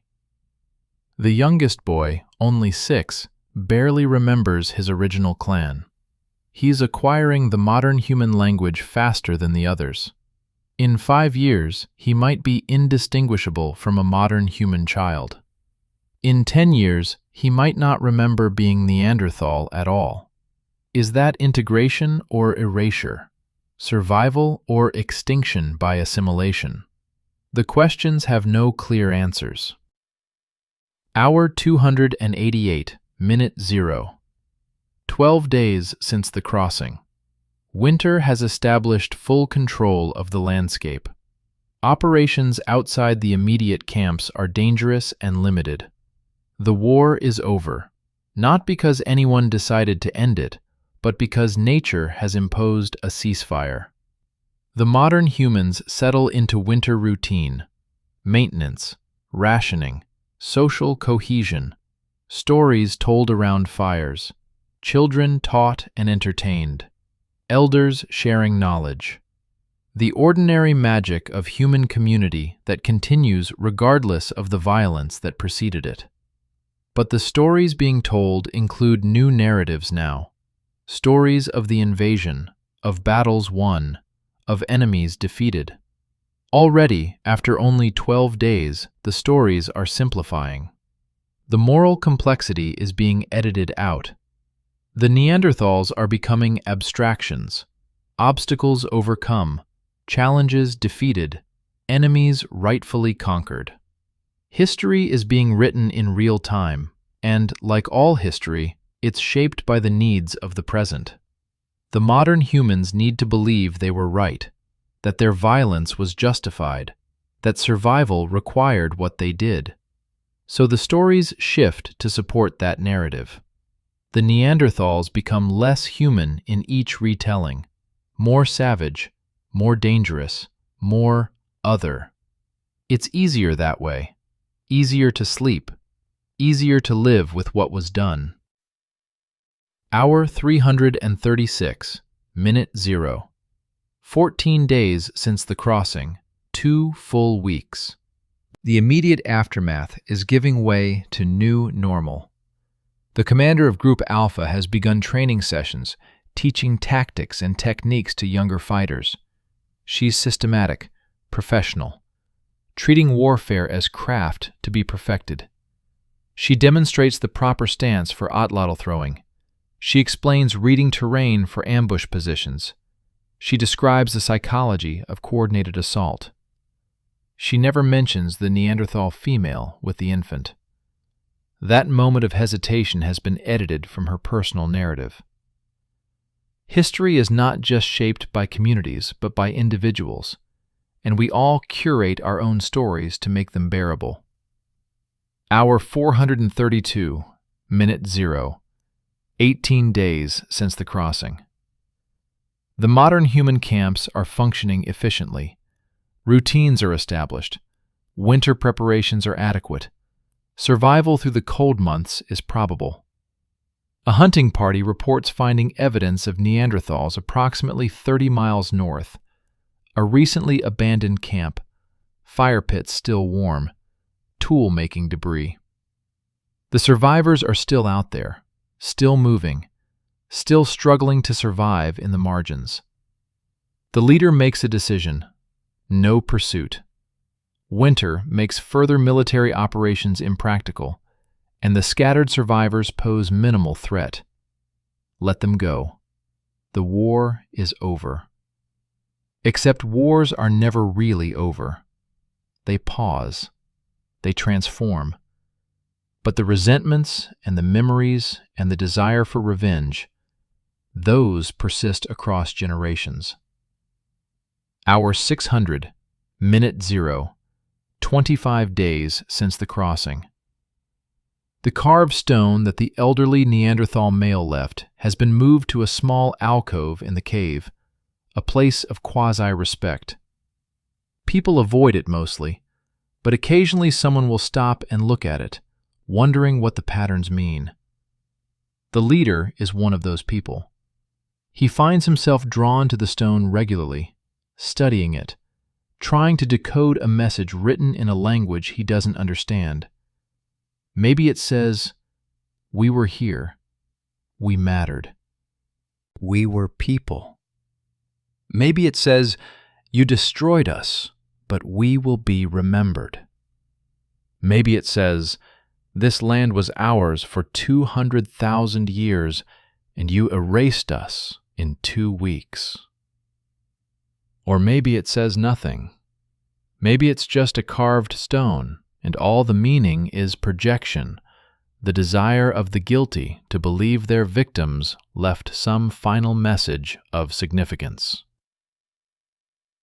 Hour 720, minute 0. 1 month since the crossing. 30 days that changed the human geography of Europe. The modern humans control the valley. The Neanderthals are gone from this region, dead or dispersed. The invasion succeeded completely, and in that success lies the template for the next 10,000 years. This pattern, invasion, violence, displacement, extinction, will repeat across continents and millennia. Different locations, different specific clans, but the same fundamental dynamic. Modern humans have advantages: better ranged weapons, more sophisticated language enabling complex coordination, larger social networks allowing reinforcement and information sharing. Not overwhelming advantages, not guarantees of victory in every encounter, but enough, consistently enough, that over time the Neanderthals disappear. Not quickly, not in one dramatic genocide, but steadily, remorselessly, one valley at a time, one clan at a time, one generation at a time. Until approximately 40,000 years ago, when the last Neanderthal dies somewhere in southern Iberia, and an entire branch of the human family tree is pruned away forever. Hour 864, minute 0, 36 days since the crossing, 5 weeks. The modern human leader sits by the fire on a cold winter night, and he allows himself to think about what they've done. They survived. That's what matters. They secured territory for their people. They eliminated threats. They created conditions for future generations to thrive. But survival came at a cost that can't be measured in casualties alone. They became killers. They became invaders. They became the architects of extinction. Are those things evil?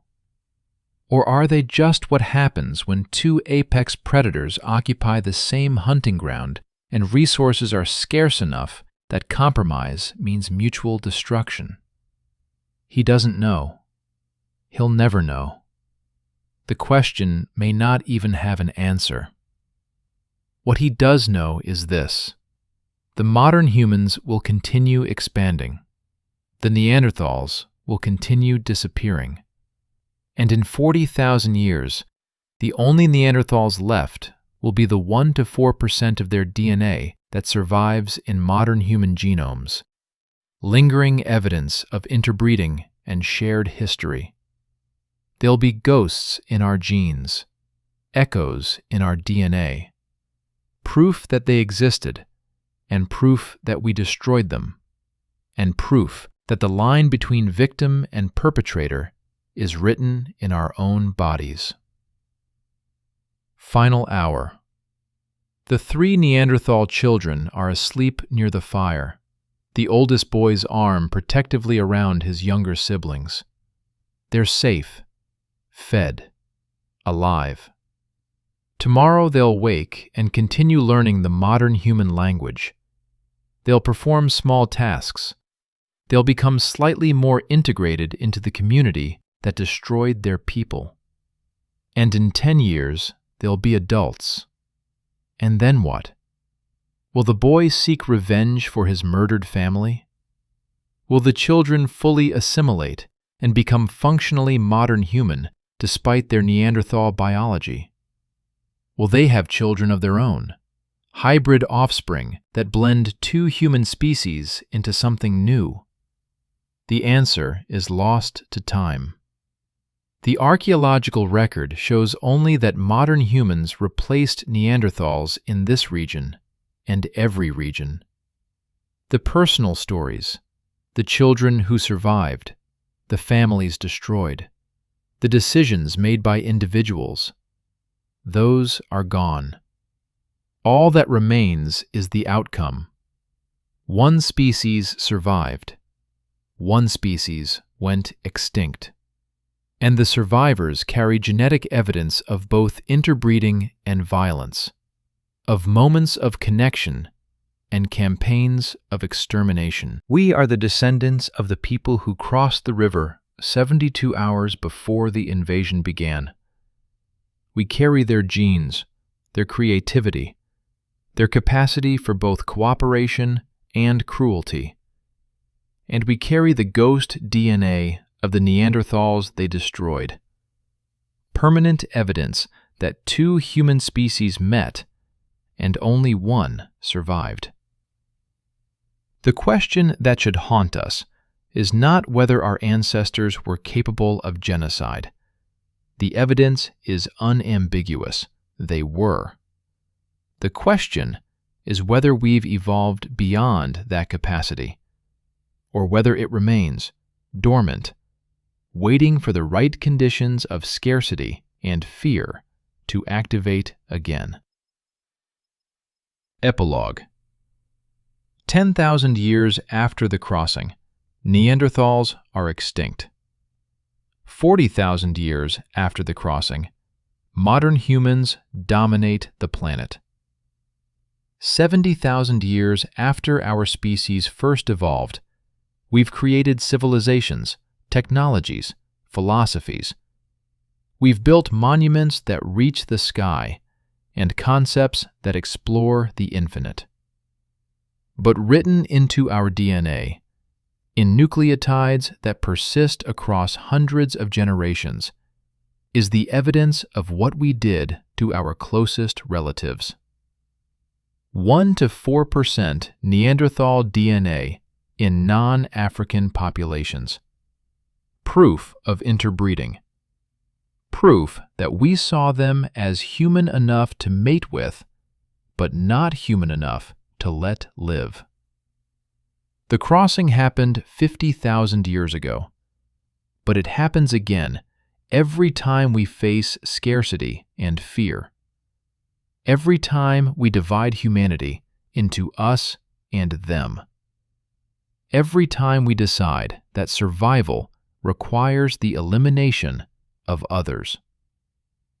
The capacity for genocide isn't aberrant. It's ancestral. And recognizing that, truly understanding that the people who crossed the river and systematically destroyed the Neanderthals are our direct ancestors, that their DNA is our DNA, that their choices echo in our choices, that's the first step toward maybe, possibly, choosing differently. The Neanderthals are gone, but the question they leave us is permanent. What are we willing to do to survive? And what do we become in the process? The first 72 hours of war became 36 days of conquest, became 10,000 years of extinction. This is not a story about good versus evil. It's a story about two human species competing for the same resources in a world that couldn't support both. One species had slightly better weapons, slightly better coordination, slightly better long-term strategic thinking. That slight advantage compounded over thousands of years until only one species remained. We tell ourselves we're different. We tell ourselves we've evolved. We tell ourselves that modern humans would never commit genocide. But we carry the DNA of the people who did. Their capacity is our capacity. Their choices echo in our choices. The Neanderthals remind us that extinction is not abstract. It's personal. Its families destroyed. Its children orphaned. Its cultures erased. It's the systematic elimination of people who had names and loves and hopes and fears. And we did it. Not monsters, not aliens. Us. That's the truth written in our genes. That's the legacy of the crossing. Remember it.